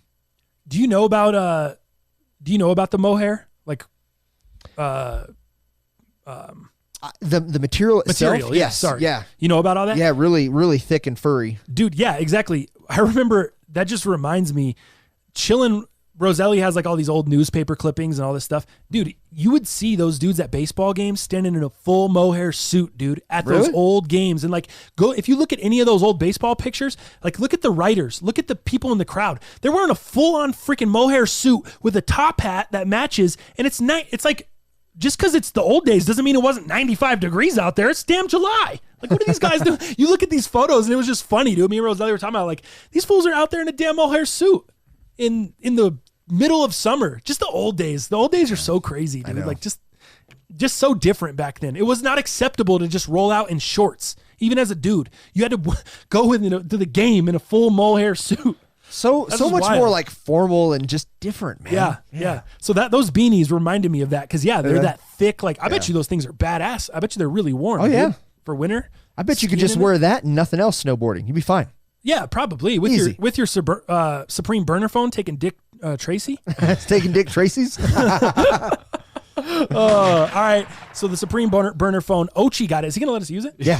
Nice. You said you dropped a boner right there. Yeah, you dropped a boner. I caught that. I'm gonna clip that. All right. I got a Supreme boner this morning. Is that Supreme boner phone? Yeah. Did I? Damn it. Take that L on the way. Damn it. Dallasums. You've been hanging around me the last 2 days. What are you gonna do? Supreme boner. I did it on purpose. Supreme boner phone's tight. Yeah, I want that lantern for sure. All right, so we got to get the Supreme phone from Ochi so we can shoot some skits. Yeah. Is he going to resell it or what's he doing with it? I don't know. Did you ask him? I know. I think he's going to use it. He's that type of dude. Is he? Well, plus he works for the phone company. Yeah. Easy. It's going to make a lot of sense. Yep. You know? Oh, by the way, the lantern, 48.3 seconds. Oh, so it was available. Well, because everybody's going for the boner phones. Right. Oh, damn it. Yeah, I would have clipped that one. It's tight. For sure. All right, let's move into some shoes that you're looking forward to this week. Yes, sir. You don't have them coming in, but they're dropping. No. So I do have the Nigel Sylvesters coming in this week. Yes. So I think that is here either today or tomorrow. So we'll be able to show those next week. I'm super pumped to have those, man. I just cannot wait. I almost have anxiety waiting for those because I'm so excited. I could see it. Like in I feel like a little kid, man. You've been talking to me about that shoe for months. I just can't wait. So, dude, this week, October 18th, the new Pata collection with Air Jordan. They're doing the 7 again. Remember, this is the second iteration. The first one they did like a creamy beige to it, but this one is now the Icicle. So you've got so it's the Pata Air Jordan 7 Icicle, and it has like more of a gray tone to it, like multiple gray tones, the dark gray and then the lighter gray versus like the dark gray and the cream. So I feel like it's a little bit more wearable. You'll also actually jack it up a little bit more because harder to hide stuff. But I think this is great, dude. I think the materials are great on this. The beige one that I passed on because I was like, I'm not going to wear that. This color is perfect. I'm the grayest guy out there. Okay? I remember you really liked the other edition too. I did. So here's my question to you. Are you going to wait for these to go under retail? No. You're going to just pay retail or try to get them? I think they'll be pretty easy, off don't you? of Pata's website. I think they'll sell out for sure. I think they'll sell out, but I think they'll be sitting around retail afterward just like the other pair. I don't know. You don't think so? Maybe. We'll see. I don't know what to expect with these. That's a great, what do you know what those are going for off the top of your head, the other Patas? I'll look for you if you don't. In my size, I think they're going for about $265 to $270 in my size 10 dead stock. That's what, the shimmer. That's what they're called. Yes. All right, so those ones right now. Size 10. Dang, dude. Am I close? Or are they 230 now? They're 241. Okay. In your size, but the highest bid on in on a 10, 235. So yeah, they're going for around 240. Okay. So retail's what, 190? 200 flat. All right. Yep. So 200 flat. So I think you'll be able to get them retail. Think so? I think so. I was just looking at my size, 187 in those. Oh, in the 187 on OGs? an undercover cop for those joints. Wow. I'm not into them enough. I told you I'm getting rid of all my 7s. I don't wear them enough. Yeah. 7s, 8s. They're just sitting there. I see his size at, I don't know if this is the right one. We were looking at the old ones. The other ones. That's the new one. Lowest ask 514. Yeah, because they're early. They'll tank. Yeah, I think so. If I had to guess, these will not be more than $50 over retail, and that might be a stretch. They might be even lower than the OG Pata, the other one. I think it'll take a few months for what you're saying to happen. I think this will be a little bit hotter pair than the previous. I think these are going to fall somewhere between 100 and 120 over retail. Whoa, that high? And then till some time goes by and people are tired of the shoe. Yeah, that's what I think. So I'm needing to buy these to resell, you're saying? I think you might need to. I need to stop messing around and get on the Pata train. You need to get on this Pata train. I need to get on the Pata boat. The collab is great. The back of the shoe, the details, super sick. The colorway, very easy to wear. I thought the first ones were pretty sick. They had the kind of chocolate milk kind of vibe. Like I thought they were really dope, but Reese's Puffs in a bowl milk. Yeah. Color. Yeah. Totally. I looked at them. I thought they were dope, but not enough to want them. Yeah. You know. As far as sneaks coming in, you said you got the Nigels coming in. Nigels are coming in. Do you have anything else coming in? The Travis Scotts that we have up here. Outside of that, I have nothing else coming in, dude. So I'm just waiting. Dude, not having a job, you got to spend your money on the right shit. Just like you're kind of doing. You're not even buying the new stuff. You're buying stuff that's old that you missed out on or that you've sold and then you had to rebuy because you whatever. I like that concept, but for me, I might start doing that because some of this new stuff I'm not really feeling. You know what I mean? Yeah. So that's why I don't really have anything coming in per se, but I think I'm going to start buying some old stuff, kind of like you.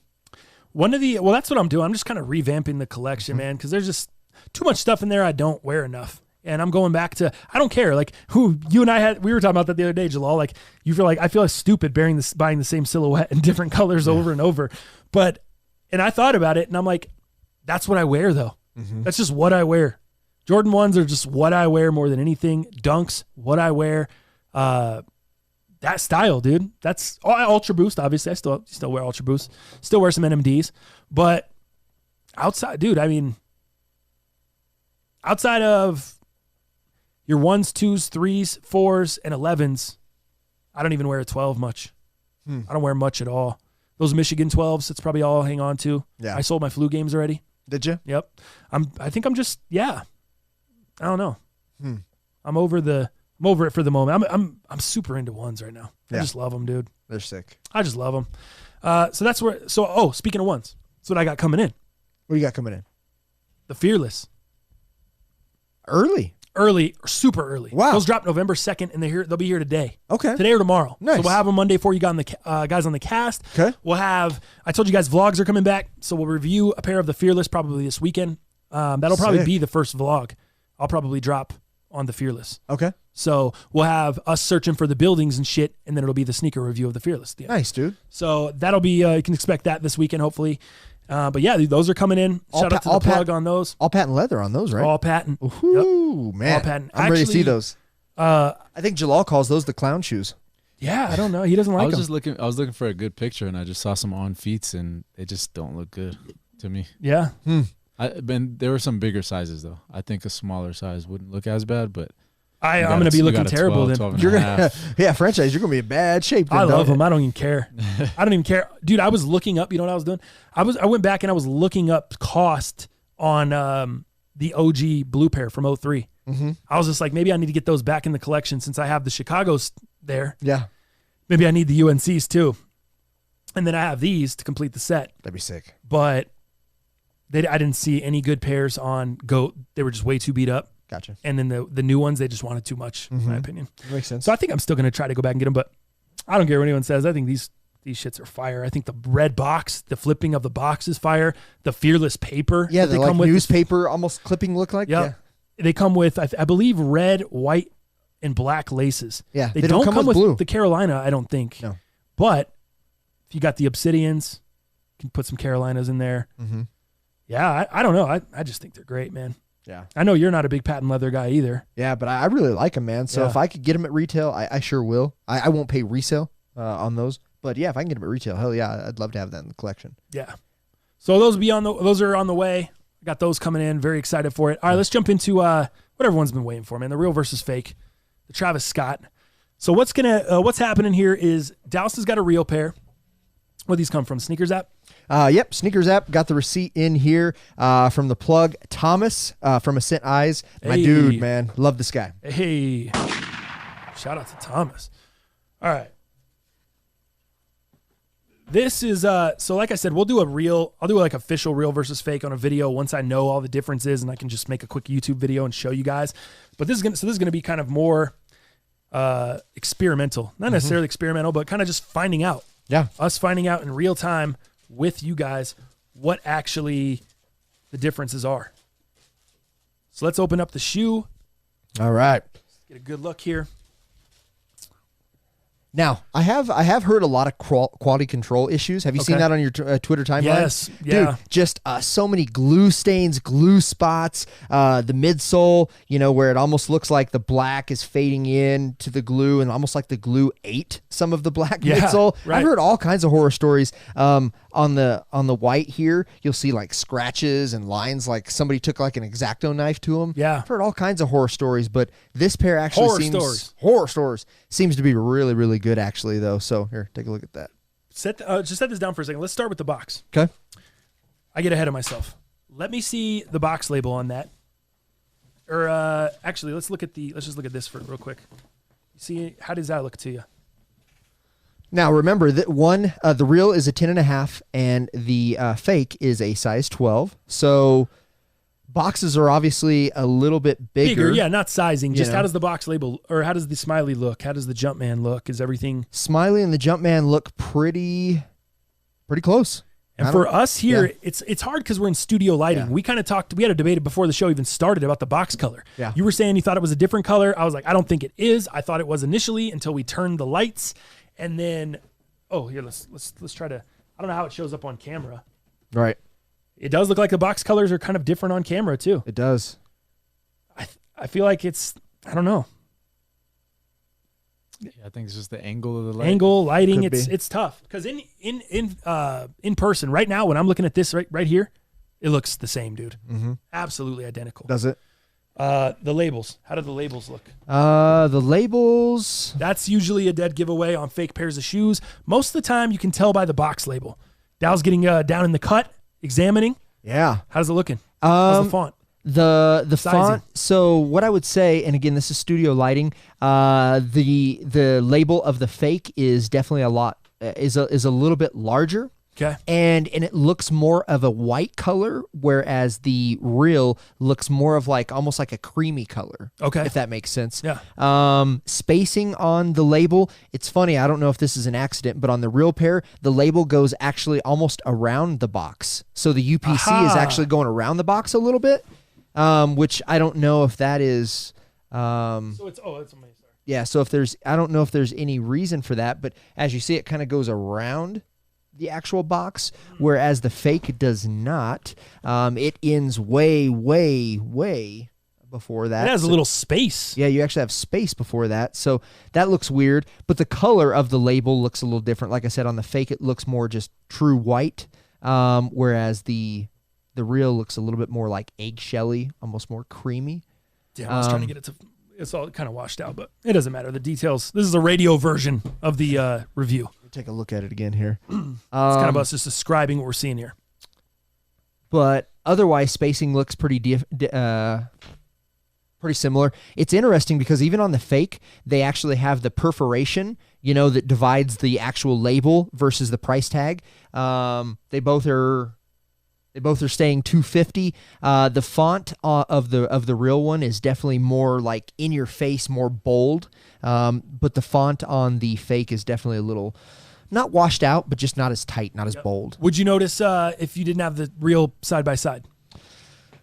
That'd be hard because I don't know. Right. I hadn't seen one. I don't have one, but I think that would be really, really tough. Let's look at the shoes now. You got the yeah. We got one of them. Actually, let me take a look. So these are both the reals. Let me take a look at these. Yeah, these things look good. Smell good. Yeah, definitely. They almost have that more of a Jordan 1 smell. Yeah. Do you get that? That kind of sweet. A little bit. Yep. Jordan 1-esque smell. Yep. Which I haven't smelled a 6 in a while. Pocket. Looks good. This is the, again, retail pair. Excuse me. No glue stains or anything there. Yep. No issues on them. Have both laces, the yellow and the black, as extra. The olive come factory laced. So let's just compare that. Let's compare the shoes that have the laces. Which shoe has the laces? Okay. This guy here. It is the right shoe. Right shoe. And they are attached to the inside of the right shoe. Is that correct? Yes. Inside of the right shoe. Exact same on the fake. I see a noticeable difference here. You do have the red perforation on both the real and the fake, but on the fake, you do have a Jumpman on your lace bag. Yep. I do not have a Jumpman on my lace bag of the retail pair. Do you have a Jumpman on your black? Both. Both of them contain Jumpmans. That's how they used to come. And you have no Jumpman. Jumpman. Shoes come with the Jumpman. No, they do, dude, they? because the new Shattereds, the 3.0s have the Jumpman. Have the Jumpman on. They're just switching it up all crazy. Yeah, but the retail pairs, again, do not have the Jumpman on the lace bag. There you go. So there's a noticeable difference. So that's what I wanted to look at first, laces. And they're kind of thrown in there the exact same way. Yeah. Right? No difference there. Would you say? And I think the spacing's about the same too, because I know spacing on the 3.0 Shattereds, spacing was a big thing. Okay. On a real check as well, but those look pretty similar. All right. This may be because the shoe is bigger. Okay. But first, what I see off the rip is this kind of has like a little indentation in the silhouette, and it does on this side as well. Look at that. Oh, yeah, it does. See how it kind of dips in? It's almost like the structure is a little limp. Yeah. Like it just kind of got a little dip right there. Oh, man. Here, let me point to it. Yeah. Little hole, little dip in the action. So like right in here, you've got a little dip right in the middle side. See that? How it just kind of bows in like that? Yeah. I don't know if that's the size. That's why I'm waiting to do the full review with the size 12, because I have no idea if that's, I don't know what's exactly affecting that. Yeah, because mine definitely don't bow. Do you see a bow in those? Not at all. That's something I noticed. Bo doesn't know that. No, Bo does not know. Here's what I do notice on the fakes. My suede looks extremely clean. Yeah. Yours, there's a couple scratches. Yeah, there are. Do you notice that? Yeah. Scratches in there. Like right here on the toe box, on the side, a little bit. Yeah. Yep. Very, so just, nothing crazy, but noticeable. Do you have this little hole on the bottom of your stash pocket? Yes. Okay. There's a little hole little there. Breathable hole. Right on just like a breathing hole right on the bottom of the stash side. pocket. There, that comes on both pairs. Yep. Let's go up the front. Are you seeing, you got the canvas material, same. Olive laces, same. How's the suede look as far as the color? Gosh, I think it's... For me, I don't know. The real... So, like, if you have that carpet treatment where you run your finger across it, I feel like you can still see it on both, but maybe it's a little bit more dominant. But that's like picking hairs. Nitpicking. Like, yeah. So if you didn't have this real side by side, Wouldn't color know. exact same, quality the same, wouldn't know. Okay, moving up the front. What do you see as far as differences there? Do you see any differences as we move up the front of the shoe? Let me see. Jumpman looks still centered. Tongue looks different to me. Tongue looks different. The outside, like, so the Jumpman. Yeah, this Jumpman. Yeah, the way the size is of that, almost. Well, I was saying the outside. So on yours, it's a little bit frayed on the outside. Oh yeah. It looks cleaner. He's talking about this part is frayed. Oh, up in here. Yeah. Yes, and mine is not. Great eye. Wow. Because it's frayed like that up on top of the tongue on both pairs. Yes, it is. On the reel, that is stitched up nice and tight on the tongue on the Jordan 6, where the Jumpman comes in. Yeah. So this piece here is what we're talking about. This piece here is frayed. It's a little bit over right there. There we go. This right, I can't feel it. You point to it, though. I can't see. It's like the pull tab. Oh, I turned it the wrong way. There we go. Lace lock. So yeah, right. See how that's kind of frayed? There you go. That's frayed there. Now let me see yours. And that's the difference. It is not. And actually, look at it on the camera, dude. Look at how much difference the green... I guess it doesn't look that much different. Kind of did at first. The greens look a little different on camera. Doesn't look that much different in person. Right? Right, yeah, I Not agree. even close. Yeah, on camera they look different. We're under studio lighting, so I'm sorry, guys, but that's what we have to do. But yeah, yours is definitely frayed. The retail pair is not frayed at all anywhere near or on that patch. Oh, yeah, that's the retail. So this is retail, this is fake. So then, yeah, I just wanted to make sure they saw that. So you see, no, it's very, very clean. Yeah, very clean. Up there. Jeez, I'm so bad at this. Everything's backwards. Gosh, I'm bad. All right. Now, the stash pocket. Let's move there. Okay. What do you see? They both have the button. Yep. Does yours have the... what color is it inside? Is it white? It is. Okay, same. It's white, and it's not very clean inside there. Nah. Okay. I think mine... Yep. About the same. Same? Same. Smiley face? Same Smiley color? face. They look the same color? Both kind of a washed infrared? Yeah. Darker infrared? Yeah, yours almost like kind of comes off the canvas a little bit better, whereas this one looks more of like it's built in. Yeah, built in. Let me see. Do you kind of see that? I don't know. Maybe I'm. No, yeah, you're right. It's like you can feel it more on the material on the fake. It almost looks like just a little bit nicer, like more pronounced. Like it pops out. It does. It's more pronounced. Yep, on the fake. And you're not seeing that on the retail pair, which it's going to be too hard to show you guys on cam. But yeah, that's that. Let's look inside the shoe here. Put this one to the side because it's got the lace bag and all that stuff. Inside the shoe, do you have a black insole with Nike Air? Yep. Same. Sizing tag over here. Let's see. Sizing tag. You have the left shoe. Hold on. Yeah, sorry. Apples to apples here. Yeah, the laces. I want to get the laces out of the way. You can loosen that lace lock too if you need to open them up a little. Sizing tag still on the left or on the right side. And it looks like that one, the newer one. Yep. Okay. Yep. Same tag there. Looks good. Manufacturer dates. What are yours? Manufacturer dates are 3/6/19 to 5/31/19. Exact same, except it's 5/27/19, not 5/31. Oh, weird. So a few days later, and then the it's got the QR code. Yep, still have the QR code. What does your shoe tree look like?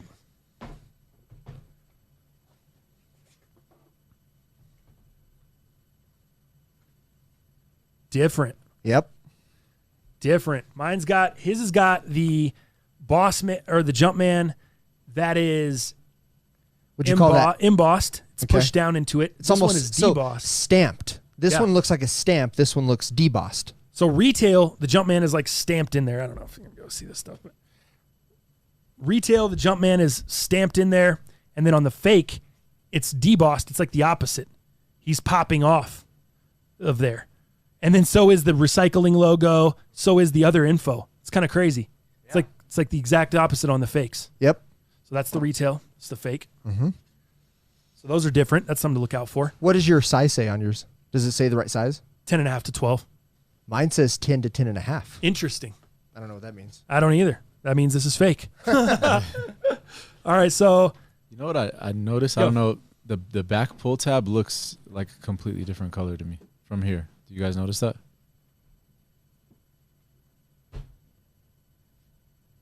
Or is it just from where I'm sitting? No, I don't. One looks dark and one looks like almost Does this one look translucent. darker? Yeah, that looks darker. Okay, I maybe see that a little bit darker, but I see it on the font. The Nike Air color is a little different. yeah. Maybe that's lights. Is that lights? Let me look at it from the. Let me see face on. Man, it's so tough because the size is different. Right. It's just so hard to like It's scary good. be like, damn, how good is the Nike Air on here? You know, like how big is it supposed to be versus, you know, because this one looks bigger, but it's a bigger shoe. Bigger shoe, yeah. Dude, I think the the deadest giveaway Is the silhouette? the tongue. What Jalal noticed. Yeah. This tongue right here. I think that fraying is the absolute most dead giveaway with the fake pair and the real pair on this one. It's not to say all fakes have that, but other than that, I mean, other than the silhouette, again, this is something I don't know. I don't know if that's still Just because it's such a big shoe. right. I've seen 6's like that before that I've copped. Huh. They just wear in like that when the shoe gets big. Right. Interesting stuff, man. Either way, I mean, a cold ass shoe. Yeah. Super cold. This is one of my favorites of the year. It really, really is. I love the Jordan 1, obviously, that Travis Scott did the best. I mean, I think it's great. But this shoe, I mean, for again, Nike and Jordan brand to allow a collaborator, in this case an artist, to change the silhouette, that hasn't been done except for Jerry Lorenzo with Fear of God. So for them to have that much freedom and to be able to do that, I think is great. And I think Nike's realizing with Kanye that they screwed up. Yeah. With not letting him, you know, do what he wants to do, and losing him to Adidas, and he went on to Adidas and now has his own line. Yeah, like what he did with Adidas is crazy. So I think they're just like, hey, let's not lose Travis because he could go anywhere. Right. So let's let him put a stash pocket on a Jordan 6. Yeah. If he wants to, and throw an upside down check. Yeah. And a stash spot in the Jordan 1 as well, which is pretty cool. Dude, other than the those have a little bit of a chemical smell to them, the fakes. Oh, yeah, those smell different. Yep. Those smell different. Smell different for sure. Yeah. But dude, that's the dead. That's after looking at everything. Let me see the Cactus Jack on the backside here. Man. The fake looks tad brighter. What Does do you it? see? Tough, right? Yeah, no, the fake the fake is a different color. Different. It is a different yarn color. That's what I thought. It is. And I think it's the same on the Nike Air. You know what? As a matter of fact, the fake is more of an infrared. Right. It's brighter. It's more of an infrared. It's brighter. Yep. Yeah. And this one's not as good. It's not as tight. Typically, you see with the fakes that sometimes their embroidery is better than the retail pairs. In this case, it is not tight. It is not good. It is very it's more bulky. It's not tight. It's not good. That's what I say on that. Yeah, dude, they left this open, man.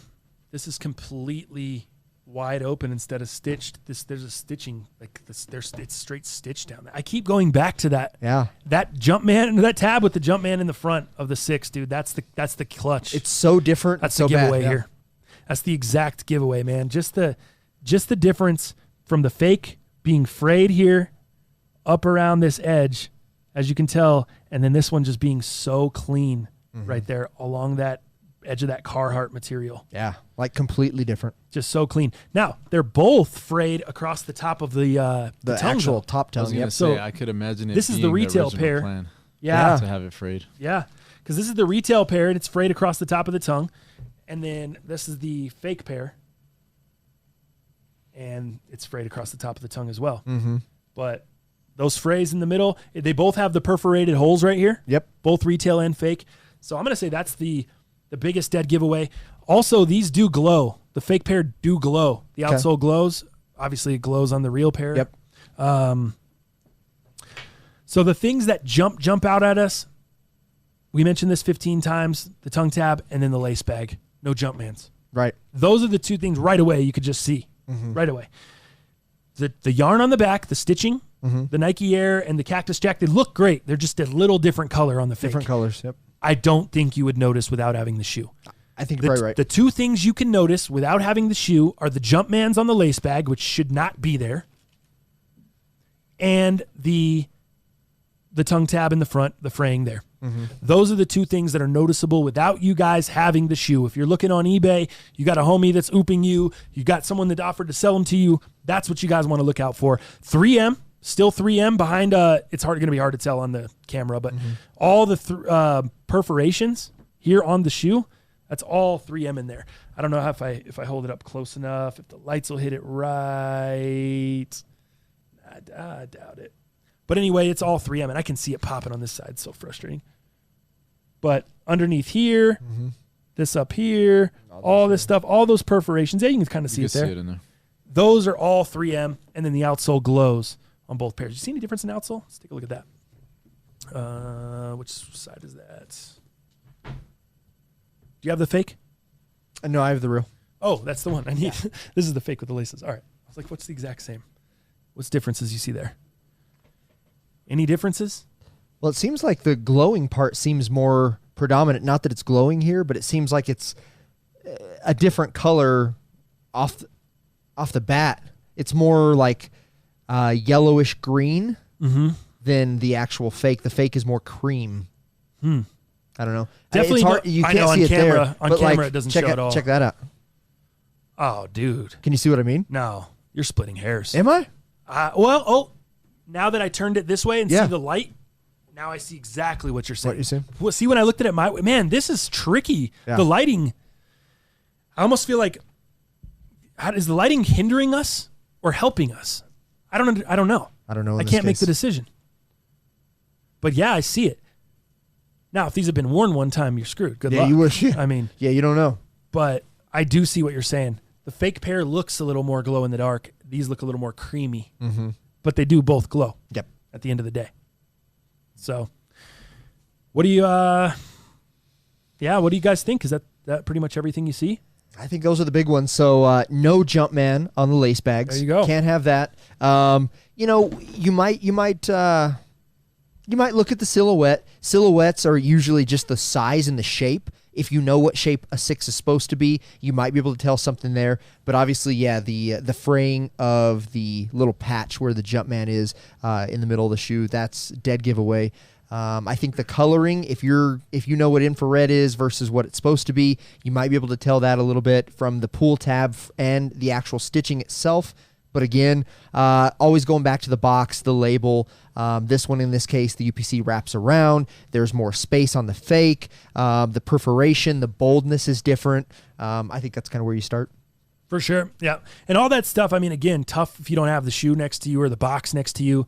That's the biggest issue with the fakes. It's not that the fakes are flawless and they're the exact same as retail. It's just that they're getting so good that from the naked eye, it's really hard to tell. And if you're buying a shoe like this, you probably don't have another one.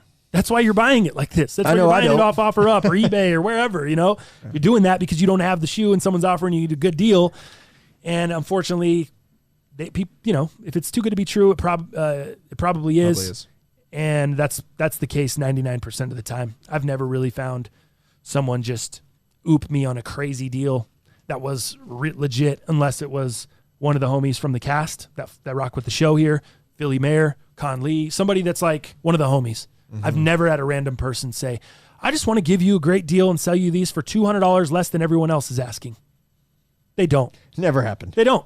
So this is what you got to look for. Speaking of that, it's funny. I just saw a pair of I was looking for those Shatter Backboard 3.0s. I'm trying trying to get them early. Got the lace swap idea, trying to get some content out, video. I'm looking on eBay the other day. I'm scrolling through because I'm seeing, man, they got pairs on GOAT. If I go to get the instant ship, it's $450 or $475. I'm like, I ain't trying to pay that, especially because I think those 3.0s are going to be all over. I think they'll be pretty easy to get. So that being said, I'm on eBay. I'm scrolling through. The guy takes the pictures in his car. It looks all good, dude. I'm checking the Wings logo. I'm checking all the shit that I know on Jordan 1s. Everything's looking good. I go to Fine Line's video. Yeah.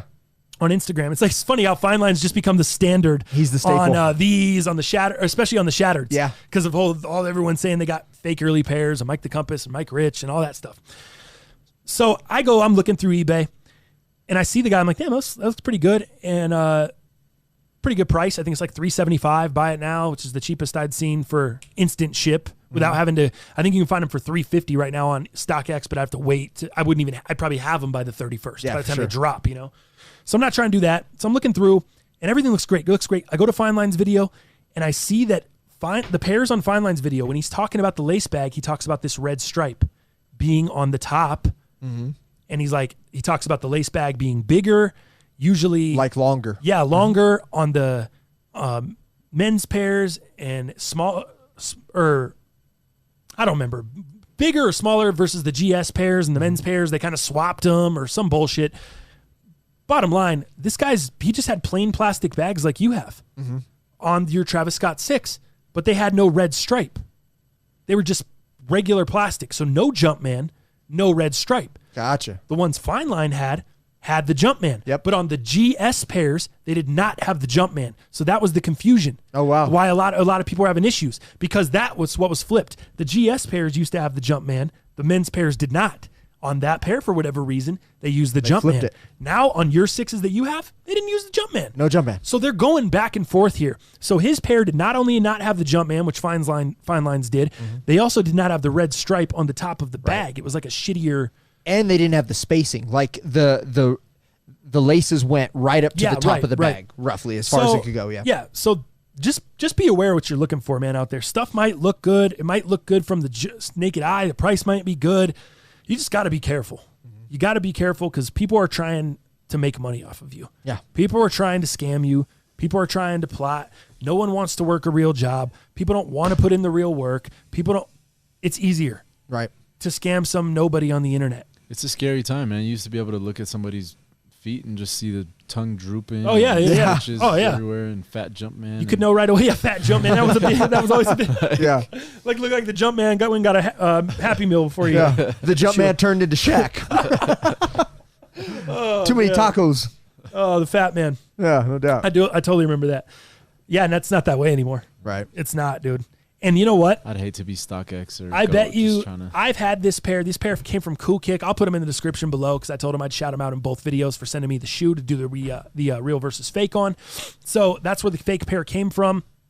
Again, I'm going to do another video with the 12 to the 12, comparing those a little more detailed for you so you guys can see all the details. But the quality, it wouldn't surprise me if they already had these fixed. That's where I was going. Yeah. It wouldn't surprise me if they already had this issue we've talked about with the lace bag, having the Jumpman on it. Real pairs do not. And then the fraying, it wouldn't surprise me if they've already done it and fixed it. Because I've had these for, 2 months probably now. Mm-hmm. Thinking they were going to drop. They got pushed back twice. So I've had these waiting to get the retail to do the review. Finally, we did that. I'm surprised how close your dates, the manufactured dates were. They were within like 4 or 5 days. Yeah, the 27th, and you said the 31st or think something. So, yeah. But the start date was right on. I guarantee they fixed that already as well. Yeah. It's crazy, man. And, who knows? Like, who's to say that certain pairs didn't go the 27th? I don't know. Right. Who's to say? Like, are they all stop at the 31st or some Who knows? It's within 4 days. Maybe I don't know. It's interesting stuff, dude. Nonetheless, very interesting. Anything more on these fellas? Good? I think we're good. Cool. I think that's some good shit. I hope we can keep doing that for the viewers, man. I think that really helps people out, helps people know what to look for, especially if you guys are like us in a city where you ain't got heat. Yeah. You can't walk down to a flight club. You can't go to Urban Necessities. You can't go to the Nike store with the sneaker pass in Chicago. You can't go I get it. We're in the same boat. We're having to buy on eBay. We're having to buy through third-party sellers. We're just like you guys. Mm-hmm. We're not getting any heat either. unless we're doing the work and going outside the box to get and paying resale to get the heat. We're in the same boat as you guys, man. So hopefully you enjoy that on the channel. And that wraps up. That'll wrap up the sneakers today. Brought to you by Reshoevn8r. Remember to use the code underrated10. Save on Reshoevn8r products. All Reshoevn8r products. Whether you get the ultimate kit, just some sneaker cleaner, just some deodorizer, just the laundry bag, just some laundry soap, whatever you get, man. 10% off your entire order on Reshoevn8r.com with the code underrated10. All right, let's jump into the YouTube comments. I want to remind you. You said something about DraftKings. Oh, get that. See, yes, that is, damn, yeah. I'm gonna have to have Dal read the YouTube comments. So yeah. Dal, you're gonna read the YouTube comments today. You're reading the YouTube comments today. I was like, where did my soundboard go? I forgot I did a little hidden gem. I got the YouTube comments today, huh? Yeah, so you got YouTube comments. Pull those up. I'm gonna pull up some classic, some classic instrumentals to go underneath the. So I'll put the DraftKings in the timestamps just so people see it and they can jump to that if they want. No, DraftKings, so basically you don't need to put in the timestamps because DraftKings, all I'm going to do is I'm going to set up the tournament. I just got to set it up in the background and make it live. We're not going to talk about it or anything. Gotcha. Yeah. I just got to set it up in the thing. So that's why I'm going to have Dal read the YouTube comments while I'm setting it up. You know what I'm saying, Uncle Phil? All right, so we're going to do a little bit of that. It's the jam right there. I love this playlist. All right, Dal. All right, guys. YouTube comments. YouTube comments brought to you by Pure Spectrum CBD. We love it, right? Got a little Pure Spectrum here today. We have the tincture, which I really like. I've had a lot of success here lately with the anxiety. Taking the tincture really kind of seems to relax me. I've had kind of the heart palpitations, the just beating out my chest, like needing to go somewhere. A lot of this has been a maneuver of going to the gym to try to get some of this anxiety out and, lifting, whatever it is, taking a run, just keep it moving. But a big part of this has also been kind of the tincture. If your anxiety is really bad or you actually have, some healing elements that you want to do, the CBD isolate is really good. It's very, very fast working. You just put a little under your tongue, good to go, and it hits you immediately. Another thing to really help your relaxation and also make sure that, you can help with your wrinkles. We got a little CBD face lotion, which is really, really nice as well. So all these products you can find on PureSpectrumCBD.com. They just revitalized their website. It looks beautiful, super easy to use. Please feel free to use the code M.U.P for 10% off your entire order. All right, YouTube comments today. What we have here first is Mr. Brandon Stanford. Ari is someone people should aspire to be. LOL. Ari Gold? Ari Gold, man, from Entourage. Dude, let me cue this up. This is one of my most classic moments in Entourage. I'm going to play this for my guy there because he loves Ari. If you don't know Ari Gold, show Entourage. Super agent Ari Gold, one of the best. One of the absolute greatest. So let me let me play this Ari Gold clip real quick here. Let me turn down the music. Actually, I could do this. Boom, just fade that low. Now I can hear Ari. Ari, I told you to turn that off. I did turn it off, but this is the emergency line. This is the bat line, baby. Do you need to get that? I do need... He's in counseling. Let me set that up. He's in counseling. His wife is pissed off. This reminded me of you too, Dow. That's why I pulled this clip. Nice. He was in counseling, and it's you and Robin, basically, in counseling, and you're trying to get some work done. Ari, I told you to turn that off. I did turn it off, but this is the emergency line. This is the bat line, baby. Do you need to get that? I do need to take this, No, yeah. he doesn't. I asked for 1 hour out of a day for his undivided attention. And I can't even have that. You can have it if you want to live in Agora fucking Hills and go to group therapy, but if you want a Beverly Hills mansion and you want a country club membership and you want 9 weeks a year and a Tuscan villa, then I'm going to need to take a call when it comes in at noon on a motherfucking Wednesday.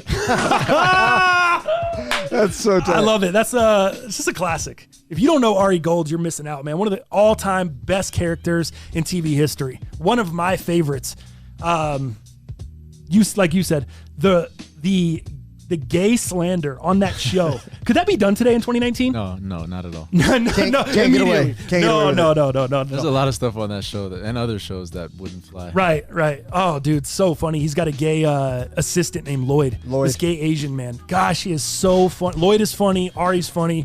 I want to go back and watch the whole show. I just love the whole show so much. Let me give, you said Brandon? You got it. Give him some shots there. All right, next up. All right, our friend Danny Brandon, B. thank you for coming through with the Ari shit. Thank you for letting me play that clip. I love it. All right. Our friend Danny B, Daniel Belton, says, TTF, I was also a DARE essay winner. I remember reading it in front of the whole school in 5th grade. Thinking back on it now, I feel like the police officers chose us, not just on our essay writing prowess, but maybe because we had the street cred with the fringe kids. Yeah. There you go. I like that.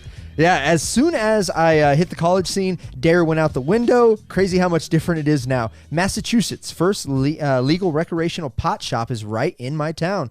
Mushrooms are next. Dude, they've already decriminalized mushrooms in Colorado, and now it's on the same situation to be fully legalized. Yeah, crazy. Crazy, huh? It's like he said, it's crazy to see it now. It's like we just flipped the opposite. Right. But it's not. These aren't drugs, man. It's medicine. It's medicine, bitch. You win twice, brother. It's good bit. You know what I'm saying? It's medicine. This is medicine. We ain't doing drugs. And then he says, no bad days in quotes. On my feet, make my cipher complete. You guys are pros. Keep turning ideas into reality. Nice. My man. There we go. Danny B. And then he also says, he also did a reply to his own message. Did you guys design any Air Max 90 Pendletons? Was bummed I couldn't check mine out. Did you see those where they were like restocked and they came and left like so quick? So if you were in the middle of designing something, they had sold out anyways. Once you completed, So I tried. That was my whole thing. That was it. Yep. All right. Thank you, Danny B. Danny B. Appreciate it, bro. Dirty DJ coming in. Yo, fellas, the struggle was real without the second cast last week. Glad you are back. We are back. We are back. We are back. We are back. Man, TTF, you're killing the heater 70%. I need to start profiting off this knowledge. It might be too late, like I said. It might be going downhill. Maybe you might be good till about week 8. Once we get to week 8, this might be the last week I do some damage. We'll see. And then he says, your two were opposite prior to last cast, and I think Dal went 5-0 last week, and TTF went 4-1. That is correct. Yep. Then you guys went 4-1 and 3-2 last week. Man, just when I was about to delete my OG sneakers account and create it with to hit it with the TS6's, I was in shock. Landed yesterday, and quality is good, and the quality control was a lot better on the 4s. Nice. Happy to have, but once prices shoot back up, they gotta go. Yep. Man, you guys have me shook on these new Solars. I wore my only 2.0 last night and were choking my ankles to the point that I had to change them out. I think I might have to go up a full size on the Solar Orange/Reds. Any ETA on the new merch? Keep up the great work, fellas. Boom. There we go. And I just want to let you know the DraftKings is live. Dope. I just got to put it up on the Patreon. So it is now live. I'm going to send you the link to Dow directly so you don't get locked out. Nice. Too many people. Yeah, people wouldn't appreciate that. Dirty DJ, we love you. Thanks for coming through, dog. Yeah, so I'll answer kind of some of the merch stuff. We are working right now with the printers. So we have everything kind of in motion now. We should have those shirts here soon. We're going to be shooting some promo I wish pics, I could show. Oh, man. I just wish I could show them the logo. Excuse me. That's dropping on those shirts. I wish I could show them our new logo for the cast, which I don't even think he has fully seen the final. He's not in. No, dude, I didn't see the logo. Oh, man. I'm so excited, dude. We have so much good shit working. Mm-hmm. And this is why it's taken so long. We wanted to love it. Love it. We've had so many logos sent to us by different designers, people fans of the show, people that we've paid, and we have just not fallen in love with any of them. It's not that they were bad. It's not that they didn't fit the show. It's none of that. It's just we were not in love with it. And if I'm not in love with it, I can't charge you guys for it. I can't. I don't feel right because I'm sitting here wearing some shit that I don't really love and then asking people to spend their hard-earned money. I already asked you guys to give me time. Am I getting that? Yeah. I can't get kicked off the cast. No, I'm not. What I'm saying, man, is I respect you guys way too much to just cash and grab you, make you spend some money on some shit that I don't think is tight. And I already ask you for 2 hours twice a week to listen to my show. So if you guys are already doing that, I got to make this shit 1,000% on point. Yeah. And it's got to be some shit that I would rock and I would rep and I would wear. And that's just the way it is. Yeah. So sorry, guys. Kick me off the cast. I can't get kicked off. Dirty DJ. Real quick, I'll also talk to you about the full size up on the Solar Orange Reds. I would recommend that if you want to keep the insole in. Dude, I've got some great knowledge for you. Yesterday, when we were looking at buildings, I was tromping through and trouncing the downtown areas. That might be a Dallas. I'm not for Tromping sure. through and trouncing. Yep. I was wearing the downtowns. solar yellows, which weren't the solar orange and reds, but I was wearing those, and I decided I did go a half up, and I took the insole out. Wore those all day yesterday. They were perfect, like Cinderella. Perfect. You know what I mean? Slippers. So if you're trying to wear that insole, I would maybe go up a full size, and I think it'd be great. But, if you go up a half size, pull out that insole, dude, I had a great ride yesterday. So hopefully that helps you out a little bit as well. There you go. Next up, Mr. Brett Polak. You ever heard of Brett Polak? I know Brett. Oh, you know Brett? I don't know Brett. him, but I've heard Brett's been in here before. All right. Well, welcome, Brett. And then Franchise says, Oh, hey, dude. thank you for coming back. Shout out to Brett. Did he say about? Oh, sorry. Did you read the comment yet? I haven't read it yet. No. Read the comment, and then I'll tell you about Brett. All right. Brett says, my Falcons have been breaking my heart all season. We need Dan Quinn and Dirk Cotter, however you say it. Yeah, it's Dirk Cutter, whatever. Cutter. It's spelled Cotter, but it's pronounced Gone. Cutter. Worst thing the franchise did was not making Kyle Shanahan the head coach. Hey, I didn't do that. Just kidding. Right. It's a joke. Dad joke for you. No, the worst thing the franchise. Yes, that's absolutely the worst thing the franchise did. And the Broncos made the exact same mistake. I was talking about this with my aunt. A couple weeks ago. Berta? Yeah, and she was like, "I hate that they didn't hire Kyle Shanahan." And I remember there was something. It was a contract thing.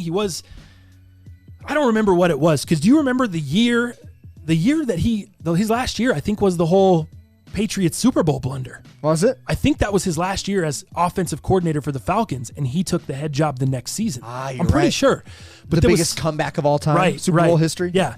But there was something in that prevented him from taking the Broncos interview, or there was something that prevented them from hiring him, and that's why they went with Vance Joseph, which I was pissed off at. I forgot what it was. Are you sure it wasn't just bad blood with Mike Shanahan? Like, and There was that whole something, thing I don't know exited? for sure. I Okay. can't remember, but I know I'm with all of you. That is the absolute worst mistake our franchise made as well. Falcons, you had him in the house already. We had his dad in the house. Neither of us can close the deal, and now he's taking the Niners to new heights over there. So, Brett bought my solar yellows. Oh, did he? Yeah. The 12s. The size Yes. 12s. Nice. Yes. Yep. I still have the orange available that I need to sell. Okay. A couple people hit me up on them. I need to respond back after the show. But I don't know if it's first come, first serve. Whoever's serious. Yeah. You know what I mean? Like, I'm just trying to get my money. I'm just trying to get what I paid so I can get the other shoe. I don't know if Sure. that's possible, but if it is, I'd like to do it. So I can get a 12.5. Brett helping you out and helping out the cast. Yep. I like this Shout guy. out to Brett. Welcome in, Brett. All right, next up, Status Serigraph. How about that? Is that a new individual? No, this man's been in here before. Really? Yep. See what happens when I don't read the YouTube comments? It's different when you read them. Yeah, no These doubt. names are burned into my head, guy. I know they? Status Serigraph. Oh, he's been in here before. I like Status. Yeah. Good luck with life changes, Dal. Mental health is as important as physical health, if not more important. Glad to see you're taking steps to better your life, bro. There you go. man. I really appreciate that, man. Thank you. That means a lot. Love the positivity. All right, Michael Scott. What's up, fellas? Great cast as always. Haven't been commenting lately, but finally caught up on the casts. I know it's late, but congrats on the 100+ episodes. Also, I'd like to welcome Jalal. Nice. Great addition to the team and love what he brings to the table, from the upped production value to his commentary and opinions on the topics you guys are talking about. Thank you, man. Appreciate that. Franchise, I would highly recommend you watch Better Call Saul. Better Call Saul. That's the Is it Saul? spinoff from Breaking Bad. Remember Saul Goodman? The guy, Saul Goodman from... lawyer. Oh, you didn't see Breaking I Bad. didn't I'm watch talking to you. I'm like, what? You're looking at me with this crazy blank stare, Yeah. and I'm staring fire into your eyes. I'm like, Yeah. why is he not getting this? Because you've never seen the show. Never seen the show. So never mind. Yeah, you know, though. Have you watched it? Better Call Saul. Haven't seen an episode. It's okay. Okay. It's Good? It's because it's like leftovers. Take a from- trip back here real quick. Leftovers from Breaking Bad. Is that doesn't sound good. I'm not a big leftovers fan. Even after Thanksgiving, I'm good for about a day and two maybe at the most. Oh, really? I'm not a leftover Oh, guy. I'm a leftovers You guy. want to get I need that fresh. feeling back? Better Call Saul is good. If I want to get that feeling back. Did you watch El Camino yet? No. Oh, all right. And on we go. Right on we go. If you haven't already, it's on Netflix. Okay. It takes place before Breaking Bad. It's about the backstory of Saul and others like Mike and Gus Fring. I would say it's on par with Breaking Bad, if not better, in my opinion. Okay. There you go. There you go. Also, have you guys seen the pics of the Shattered Backboard 3.0s without the glossiness? Of course. Here's some pics if you haven't. Cool. Seen those? Yep. Personally, I think it looks a lot better with the matte finish. Supposedly, it can be removed. The guy that did it used the Angelus deglazer, and he finished it with the Angelus matte finish. So it's you're not removing the gloss. You're just you're painting over the gloss. Gotcha. You're basically taking the gloss and making it matte, but you're not removing the gloss. You're not there's no removal process. You're actually painting over it and just making it matte is all you're doing. But that being said, I disagree. I want them glossy. I want to keep them the way they come. I don't have any shoes like that. I have tons of pairs that are matte. Like I have tons. Like nah. For me, I want what they come with. Yeah, the turbos that you wore yesterday. Yeah. Yeah. No, I didn't wear turbos yesterday. What did I wear? I put them on the gram. Oh, the infrared or the Hyper Crimsons. Hyper Crimsons. Yeah, There you go. great pair. Yep, those are Well, those are kind of suede, a little different, but you know what I'm saying. All right, lastly, do you guys get charged internet sales tax in Colorado? On October 1st, Nevada and 10 other new states adopted the new tax policy. So now we get charged tax when we make purchases on StockX, GOAT, other sites like eBay. Below not good. Anyway. I saw tax on my StockX purchase recently. So now StockX and GOAT, we both have sales tax here in Colorado. Absolutely we do. So instead of the $10 fee that you would usually pay in GOAT, now it's stupid. Yeah, I thought I got my Core Purples for $250. Nah. Nope. Taxes. So yeah, we're there. It sucks, man. Welcome to America. It is what it is. And then he says, anyways, keep up the great work, fellas, and catch you on the next one. Peace out. Who's not? I would like to reach out to our good friends here that listen to the cast. Who's not? Who does not get sales tax? Get charged sales tax. Yeah. Because they're going to buy all. They're going to be the new plug. Yeah. You're going to. Oregon for sure. That's too far. It'll be the same thing for shipping. Yeah. By the time I have them buy them and then I'll have them ship them here. What do you think about Nebraska? Nebraska, yeah. How's that looking? How's them Braskies? Lake McConaughey. You know? Them Huskers. I'll be here in a day or two. Right. Yes. Not. Oh, think it'll cost. You know what happened to me the other day? It might cost too much. I got a call from my credit card that's on file with StockX, and there was a fraudulent purchase, but it was like 94 cents. What? And they were blowing me up. They're like, "Is this your purchase?" And I was like, "Dude, 94 cents." Like I was like, "No, it's not." But who cares? Yeah, they canceled the card. They sent me another card, but that's the only one that I really only use it for that and a couple other online shopping things. Yeah. StockX. I know. Most. I'm glad it was nothing big though. Like five bands. Yeah, 94 cents. I was like, shoot. Did you change your StockX password and PayPal password and all that shit since or no? I've only changed it when they when they sent it out. Yeah. Yeah. I haven't done it after that. Oh, okay. I was changing mine weekly. Yeah, I changed mine a few different times, and I've changed I did the Apple suggested crazy long password encryption. So I did, alphanumeric or whatever it is. I did that joint, and then I have a new bank account as well. Okay. So I'm not on the same bank account. My bank account's completely different. I don't have StockX anymore. Yeah, he doesn't have StockX at all. My StockX. I tried to use Goat, man. I don't like it. I do. I love Goat. Oh, I mess with Goat. I love Goat. Goat's my favorite. Goat's way better. Why? Trying to sell on there, it's so hard. Oh, dude, any used shoes, like I can put GRs up there, and they may sit for a week or two.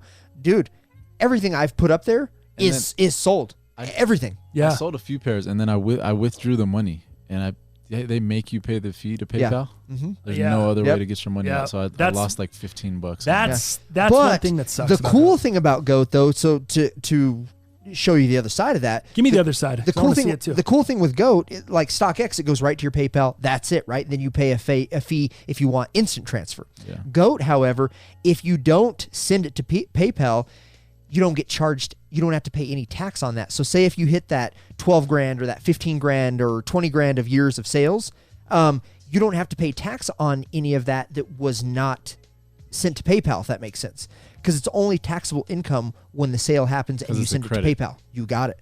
So if you use those credits, that's cool. So that's why I love Goat, because I can kind of balance that out and try to make smarter decisions based off of that. You know what I mean? AP just tried to blast me and send me the red and yellow joint. Nice. I said, funny guy, I played it for you on the show today already. Don't worry. Don't worry. You don't got to troll me. I trolled you first. Yeah, we got you first. You're it. The DraftKings is active. I just sent you the link. We already have 3 people signed up. Wow. Got to get it going. All right. Well, the 20's been selling out pretty quick. We might be in a position to bump to 25 here soon. Yeah. 30 soon. We need to get Jalal on that. He doesn't watch enough game, but actually he'll probably win it every week. Yeah, we don't want that. He'll probably win it. Beginner's luck. Yeah, beginner's luck. Yeah. All All right, next up, Taylor Jordan. Great cast, fellas. Always looking to improve and expand. We, the viewers, appreciate the hustle. Keep pushing my dudes. Flex. Taylor. Oh, man, I love Taylor. We're trying to work out a deal. We're going back and forth on the blue tints. Yeah? I offered him $375 shipped. On the blue tints? Yeah. I think I can't go lower than that. The Yeezy blue tints. Yeah. Dead stock. What size? 11. Those shits are over 4. Check your apps, bro. Yeah, I think that's Check your apps right now. Those shits are well over 4. It's $375 shipped? Well. How bad do you want them, Taylor? Come on, Tay-Tay. We going to the beach. How bad do you want those? No, I love Taylor. Thank you for coming through, dog. He's been rocking with us for a minute. Loves the most underrated. Yep.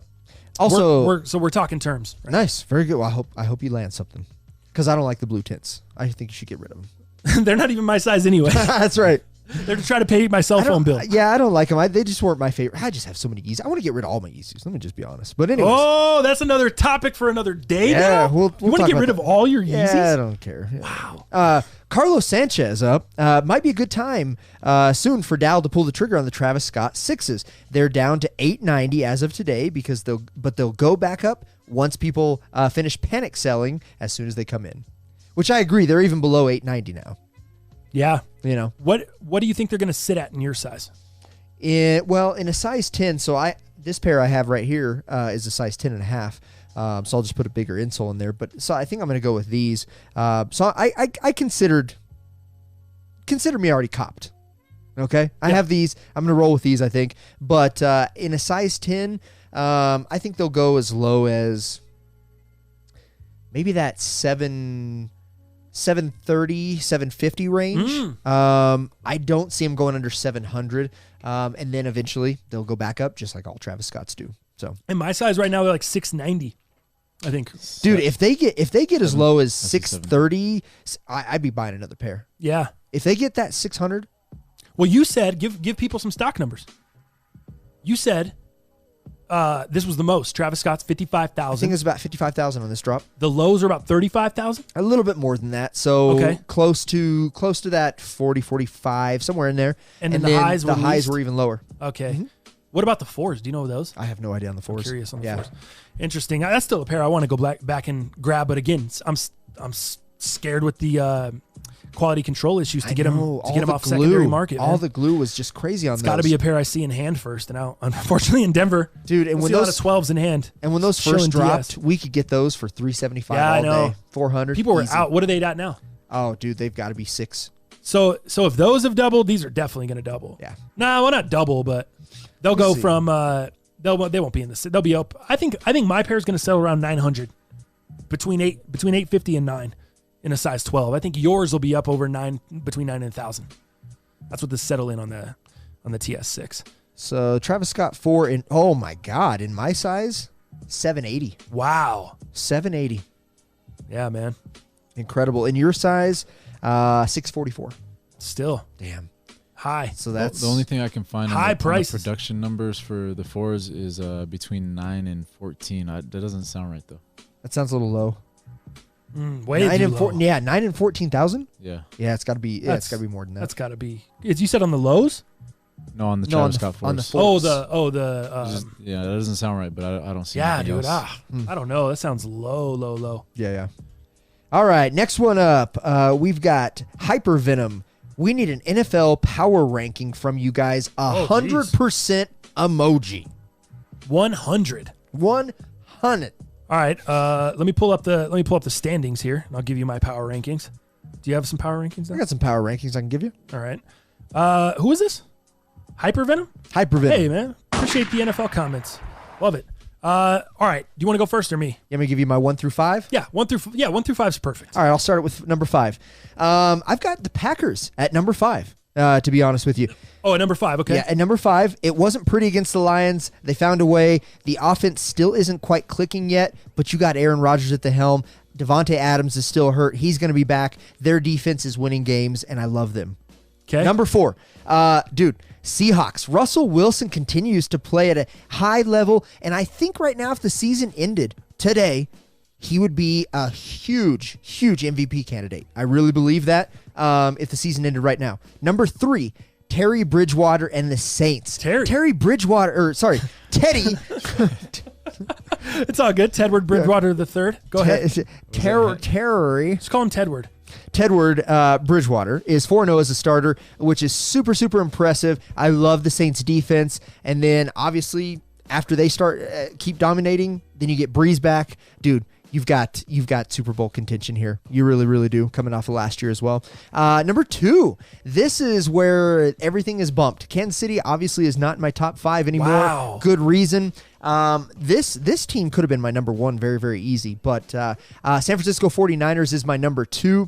The defensive front is just something super special. It really, really is. It's so dominant that it can carry a team a long way. We haven't even seen the best of Jimmy Garoppolo.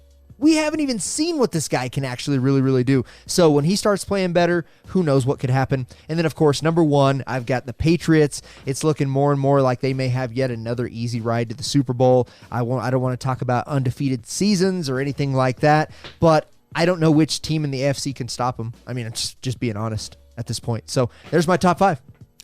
Dude, I'm going to start out with number 5, kind of a shocker. Yeah. Buffalo. I love Buffalo, dude. I love Josh Allen. I love Devin Singletary coming back. I love what they've been doing with Frank Gore. We talked about the defense. They're a streaming defense you should pick up this week against Miami. I love Buffalo. They're my 6. So I'm going to have Buffalo there at 5. And then I'm going to go with Seattle at 4. I love Seattle. All the reasons you said. Who would have expected Russ to be playing like this year? Correct. Like you said, MVP candidate. Russell Wilson's got the Seahawks humming. They're at 4. I'm going to go Green Bay at 3 just because of the fact that I love the defense. Yeah. Rodgers is doing what he does, but the defense. And in fact, look at Aaron Jones. He fumbled, and then he got straight sat. Yeah. Jamal Williams came in and killed it. Just like a truck. So they got depth at the running back position. I think the Packers are going places this year at number 3. Number 2, I'm same with you, dude. It's 49ers, number 2. And the only reason I can't put them at 1 is the Patriots have been doing it. They've been doing it. They're experience. Hot. Bill Belichick's coaching the defense this year for the first time in who knows how long because they've had a defensive coordinator in Matt Patricia forever. Now he's coaching it. The defense has looked better than we've ever seen. Brady's humming on offense. McDaniels has got them going. Patriots number 1 easy. But I love the Niners, dude. The Niners are I wouldn't say they're knocking on the door, but they're a solid number 2. I don't think no one's threatening their number 2 status. I really like what the Niners are doing because the Niners are not only beating people, they're blowing them out. And they're not playing great teams. We've been talking about, hey, when are the Niners going to be tested? When are they going to be tested? It doesn't matter because they're blowing out the teams they should. They're beating up on the Clevelands. They're beating up on the teams that they should be beating up. So I really like San Francisco 49ers, number 2, Patriots, number 1. That is power rankings. Love it. Hypervenom. There you go. There you go, bro. All right. T-Mobile 79. TTF, it's crazy how many ways we are similar. Your rant about the Travis Scott cereal packaging was the exact same rant I was having when I was talking to the podcast, LOL. I don't really remember that. No, he's talking to the radio, he's probably saying. Gotcha. He was talking to the... That's what I think he means. Continue. Interesting. All the way down to when you were like, Dal, it's not the package if you have to buy them all separate. Yeah, Laughing exactly. emoji. Exactly. Thank you. Someone finally gets me. And yes, in case you were wondering, I do talk to you guys while I'm listening to the cast. There you go. And you guys are the same guy. Exactly. I'm curious. That's why I understood him. I'm curious about how many others rant out they're like me. That being said, you guys getting a workspace, a.k.a. most underrated compound, is an awesome idea. It would give us listeners somewhere to come meet you guys in person and chop it up. Also, making it a retail space and consignment shop would be a brilliant idea. Let's see, curious, would either one of you move your collection to show it off better? I don't think I would take my collection to the studio, my whole collection. No, I don't think so. I wouldn't. I think it would just be too much. And especially if we're downtown, I'm gonna be riding the light rail. Yeah, Danny. So, T-Mobile. Yeah. So I'm gonna be riding the light rail with stacks of sneaks. Huck and Jordan, Travis Scott, Jordan 6's. Because there's no parking downtown, and it's $250. Right. $280 to park in the garage. So yeah, no, I'm not bringing the collection. Was that the end of it? Yep. Dope. Right. You want me to take over? Or are you good, Dal? Yeah, man. Go ahead. We're on Juro style. There we go. All right. So the thing's up. You can fill out your DraftKings. Get in real quick. Maybe I'll do that. Select some random players so you lock your spot. There's nothing for tonight's game, so you don't have to worry. Juro Style, what up, players? Breaking Bad was effing amazing. I don't really watch any TV shows nowadays, but Breaking Bad was the last series I watched. I was totally in awe watching the show with my jaw on the floor till the very end. I always make a joke with my friends when we discuss the show that I wish I could hit myself with the Men in Black flash to wipe the memory of the show or wipe my memory of the show so I could re-experience all the surprises and reveals that happened all over again. Keep it up, boys, and belated congratulations on episode 100. Bang! Juro Style, always coming through with the heat. Appreciate you, bro. I'm with you. I really loved it that much, too. Men in Black flash wipe memory gun. Fire. DJ Crush, up next. Did you guys skip through my YouTube comment 2 casts ago? LOL. What was 2 casts ago? Episode 100? Yeah. Did we skip them? No, I didn't see no. Dirty, Not on purpose, DJ Crush be hitting me up all the time on the DMs, but I don't ever see him in the comment section. Okay, so I don't remember seeing you in here, Crush. If we did, I'm sorry, dog. It was 100. It was live, guys. We love you. We love you, Crush. Come on, Crush. Yeah, I think you're talking about the live comment. Okay, so maybe during the live. That makes sense. We could have missed that one. All right, well, look at this. 6 days ago, edited. Yo, long time or no?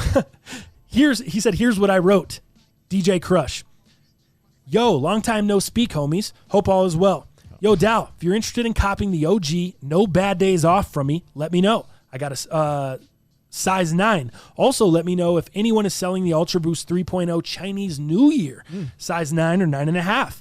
Would either of you happen to know the sizing on these? I think it's typical 3.0, right? I know what it is. Yeah. It's just like the Zebra, like the Oreo 3.0s. Yeah. It is baggier. So if you want a little extra room, your foot's going to slide around in there, you want to go true to size. If you want it snug, like a 1.0 fits, go down a half. Go down a half. Yep. In the 3.0s. Chinese are the same. I don't know in the Chinese. Chinese, definitely. Yeah, they're baggy as well. Okay. 3.0 are the most comfortable, no doubt, but my multicolor 3.0s are super tight and narrow. Yep. Would you say the Chinese fit like those or more like the loose wiggle room Zebra Oreo 3.0? Yep. Like the loose Zebra Oreos. There you go. Absolutely. Let me know your thoughts, and if you guys are not sure, can you ask someone who has them? I also wanted that pair looking to cop. On a side note, the Citron 350s are fire. I copped. You guys are def smoking. Crush. The Citrons are just, I don't know. What do you think of the Citrons? Jalal, are we smoking? Which Easy Citron. See, he didn't even know what this is. Crush. No one's smoking. He don't even know what the hell they are. Them shits are dingy doo-doo butter. I mean, we those can't. Are the inside. No, those aren't even the inside outs. That's the problem. We can't tell the difference between the Citrons from the Lundmarks to the Statics to the clouds. Right. Give me an olive, Yeezy. I'm not gonna call him a bastard. Yeah, those earth tone. Like give me an olive. Dark earth tone. Yeah, one. Yes, I need that in my life. You guys are def smoking. Those clouds are whack, LOL. Also caught both solar orange and yellows, which are fire from Bergdorf's, LOL. Signed up for the first time discount and copped for $153. See, Dal, you missed out on that. I know, dude. Not good. That and yes, they're tight AF. I agree with franchise without the insole, better but still tight. I copped 9.5, and my true to size is a 9 or a 9.5. I honestly should have went with a size 10. Yo, Dal, if you cop these and you have a size 10, let's talk, LOL. There you go. Crush. Yep, mine are all 10.5s, brother. Oh, they're 10.5? Damn. Oh, yeah, that's what we were talking about earlier. The no insoles and all that stuff. Crush, sorry we missed you, dog. Thanks for coming through. Carlos. Up next, I would love to see you guys build out a storefront/workspace, the vlog and cast from there. Turn a space into an income and a creative space. Things need to happen and I can come to CO and visit. Hell yes, dude. Or this needs to happen and I can come to CO to visit. Dude, I agree. I was so pumped up last show about talking about it. We've been looking at buildings, which is a little discouraging because you want more than you can afford, just like when you buy a crib, probably same sitch. But, I think we'll find something cool. We'll move into it and we'll love it and we'll make it our own, man. Yep. My man, Keith Crum. Keith Cruz beating the shit out of Black Prez, of course, with 3 laughing emojis. He was quoting me from the last episode when I was talking about the most underrated fantasy league. Yep. Funny. Love Keith Cruz. Neighborhood. If you're reading this comment, thumbs up the video because you care about the future of the cast. Thank you. Love it. Smiley face. Man, I got 1 thumbs up. Neighborhood, I love you, dog. Thanks for coming through. You go back and thumbs up all of these. Everyone coming through, messing with us. All right, the last one on the show today, Blake P. says, wow, sounds like a big leap to rent a space, but I agree that having a dedicated spot for doing the show and conducting business is probably the right way to go. Are you thinking it can slowly become a retail shop for you guys to do consignment during the day in addition to the radio show? I wish you all both the best on your journey and progresses. Blake P. Appreciate it, bro. That's exactly what we're kind of looking at, man. A place to just consign some sneakers.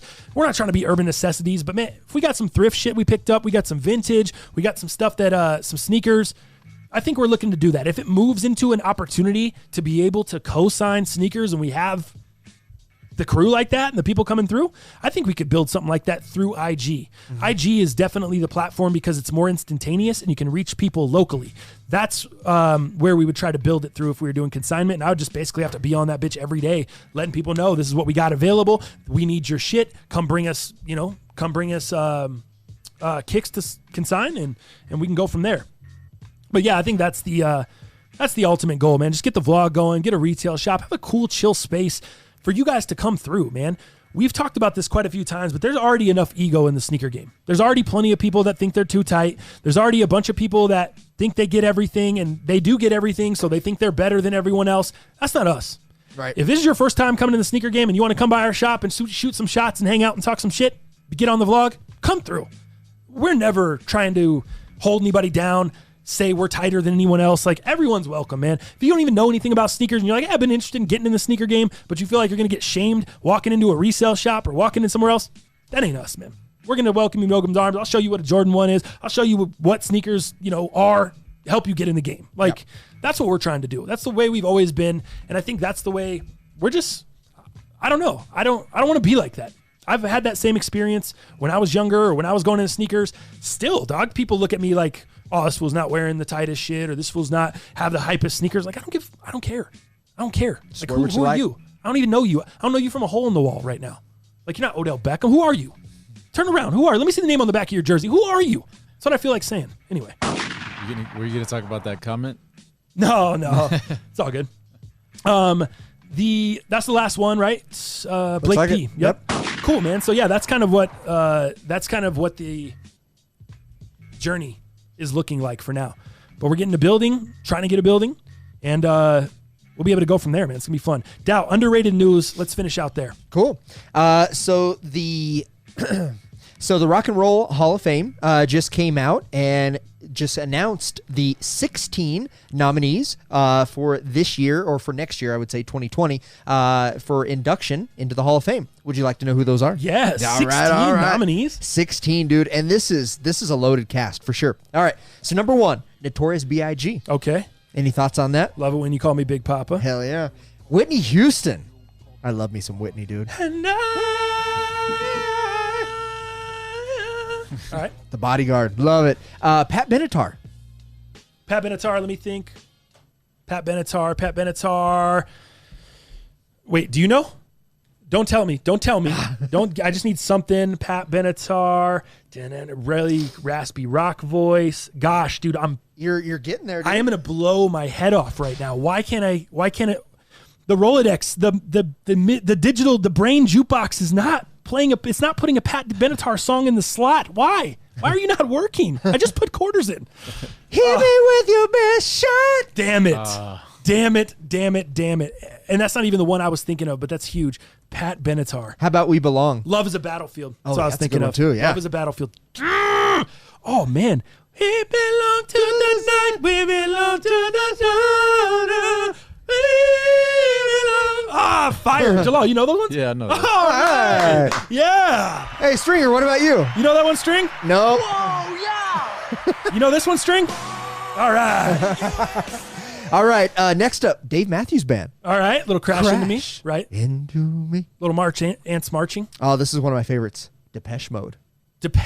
I don't know the song, but I know. What? I know the. Let me see. What's the huge hit, Depeche Mode? Oh, dude, there's a few of them, but the first one that was remade that everybody loves, Your Own Personal Jesus. Ah, yes. You know that one? Yep. And then they had Enjoy the Silence. Dude, that's the big one. I was looking for. That's their big one. Let's see. Next up, Doobie Brothers. Oh, the Doobies. Yeah. Nice. Teddy's old dog. Doobie Brothers. Yeah, for sure. Judas Priest. Nice. Is another one. Okay. An old, like, kind of electronic before it was really big, Kraftwerk. Dude, Kraftwerk is huge. Kraftwerk was responsible for a lot of hip-hop sampling, a lot of shit that went on, especially in Detroit, dude. Yeah. Kraftwerk, bro. Huge, right? Love Kraftwerk. So many good Kraftwerk samples in hip-hop, man. Go do your research. Yep. What about, I'm not too familiar with this, but MC5. I don't really know about MC5. Oh, I don't know MC5. I know MC8. MC8. What's going on? Where's MC5 at? That's what I was thinking. I was like, what? Oh, it's a chick, dude. Yeah? MC5. No, it's a rock band. Oh, it's a chick like a rock front man. band. Yeah. It's a chick front man. Yeah, it's a band. Yep, it sure is. Okay, MC5. All right. Next up, one of my favorites of all time. Dude, this was the originators of punk rock in so many different ways, or like thrash metal, Motorhead. Oh, shout outs too bad to Lemmy's gone. I know, dude. And you know what? I went to Riot Fest that was here in Denver, and he was headlining it, and he had to cancel because he was sick. That next year is when he passed. So shout outs to Lemmy, man. I love Motorhead. You know they did a bunch of shit for Triple H, WWE. Oh, did they? Dude, they do his. They do a couple of his entrances. Look at this. Listen to Lemmy, dude. Yep. No, Triple H calls himself the Game. Motorhead did this whole shit. So sick, dude. And when I remember they played this shit live at I forgot which WrestleMania. Triple H came out, dude. They were just ripping it down. It was so sick. That's and he sick. came out on the chopper Harley? and shit. Yeah, Dude, really ill. Hi, Motorhead. Motorhead's sick. 9 Inch Nails. Oh, nice. We talked a lot about Trent Reznor with the sampling of the. Gosh, do your research. How many of them with us, man? Go back to the episode where we talked about Homeboy with the Old Town Road, Lil Nas X. You bet. That was a 9 Inch Nails sample. Mm-hmm. Trent Reznor. Yep. For that beat.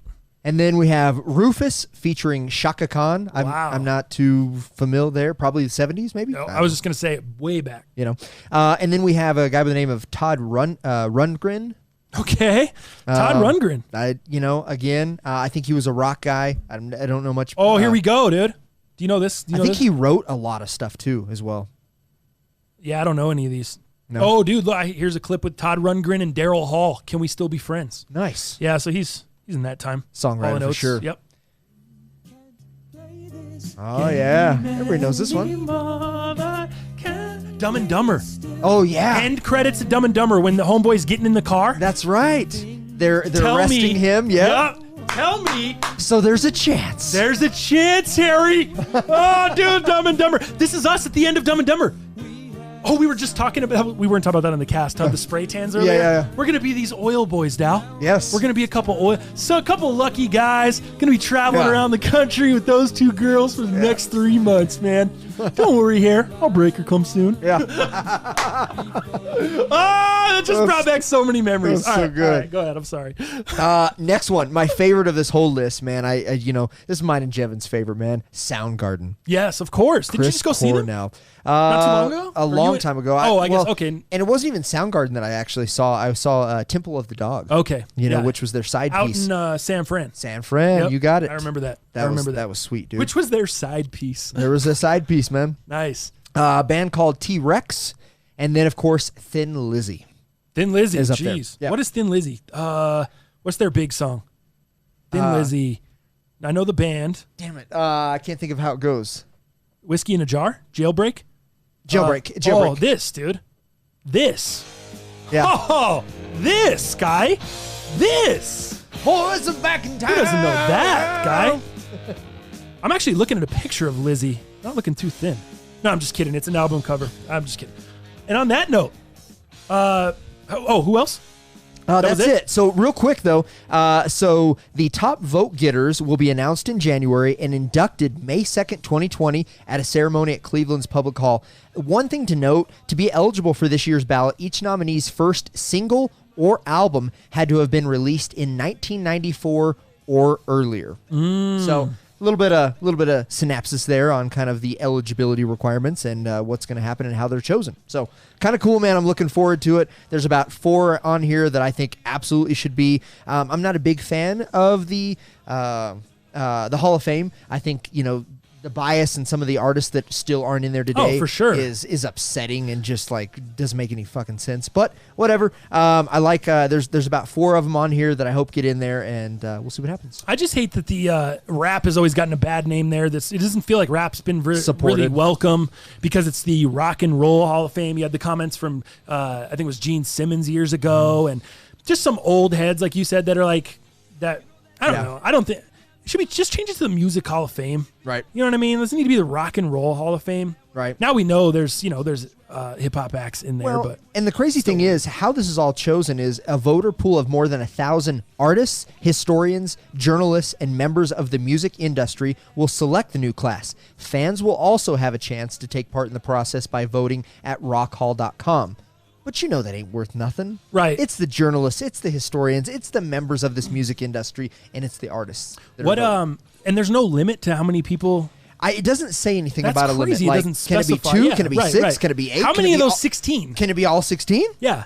Because like in the NFL, you got all the people, and they choose a certain amount of them, and the rest of them, try again next year. Maybe next year. Right. Yeah. Interesting. So yeah, I'm looking forward to seeing that. Cool.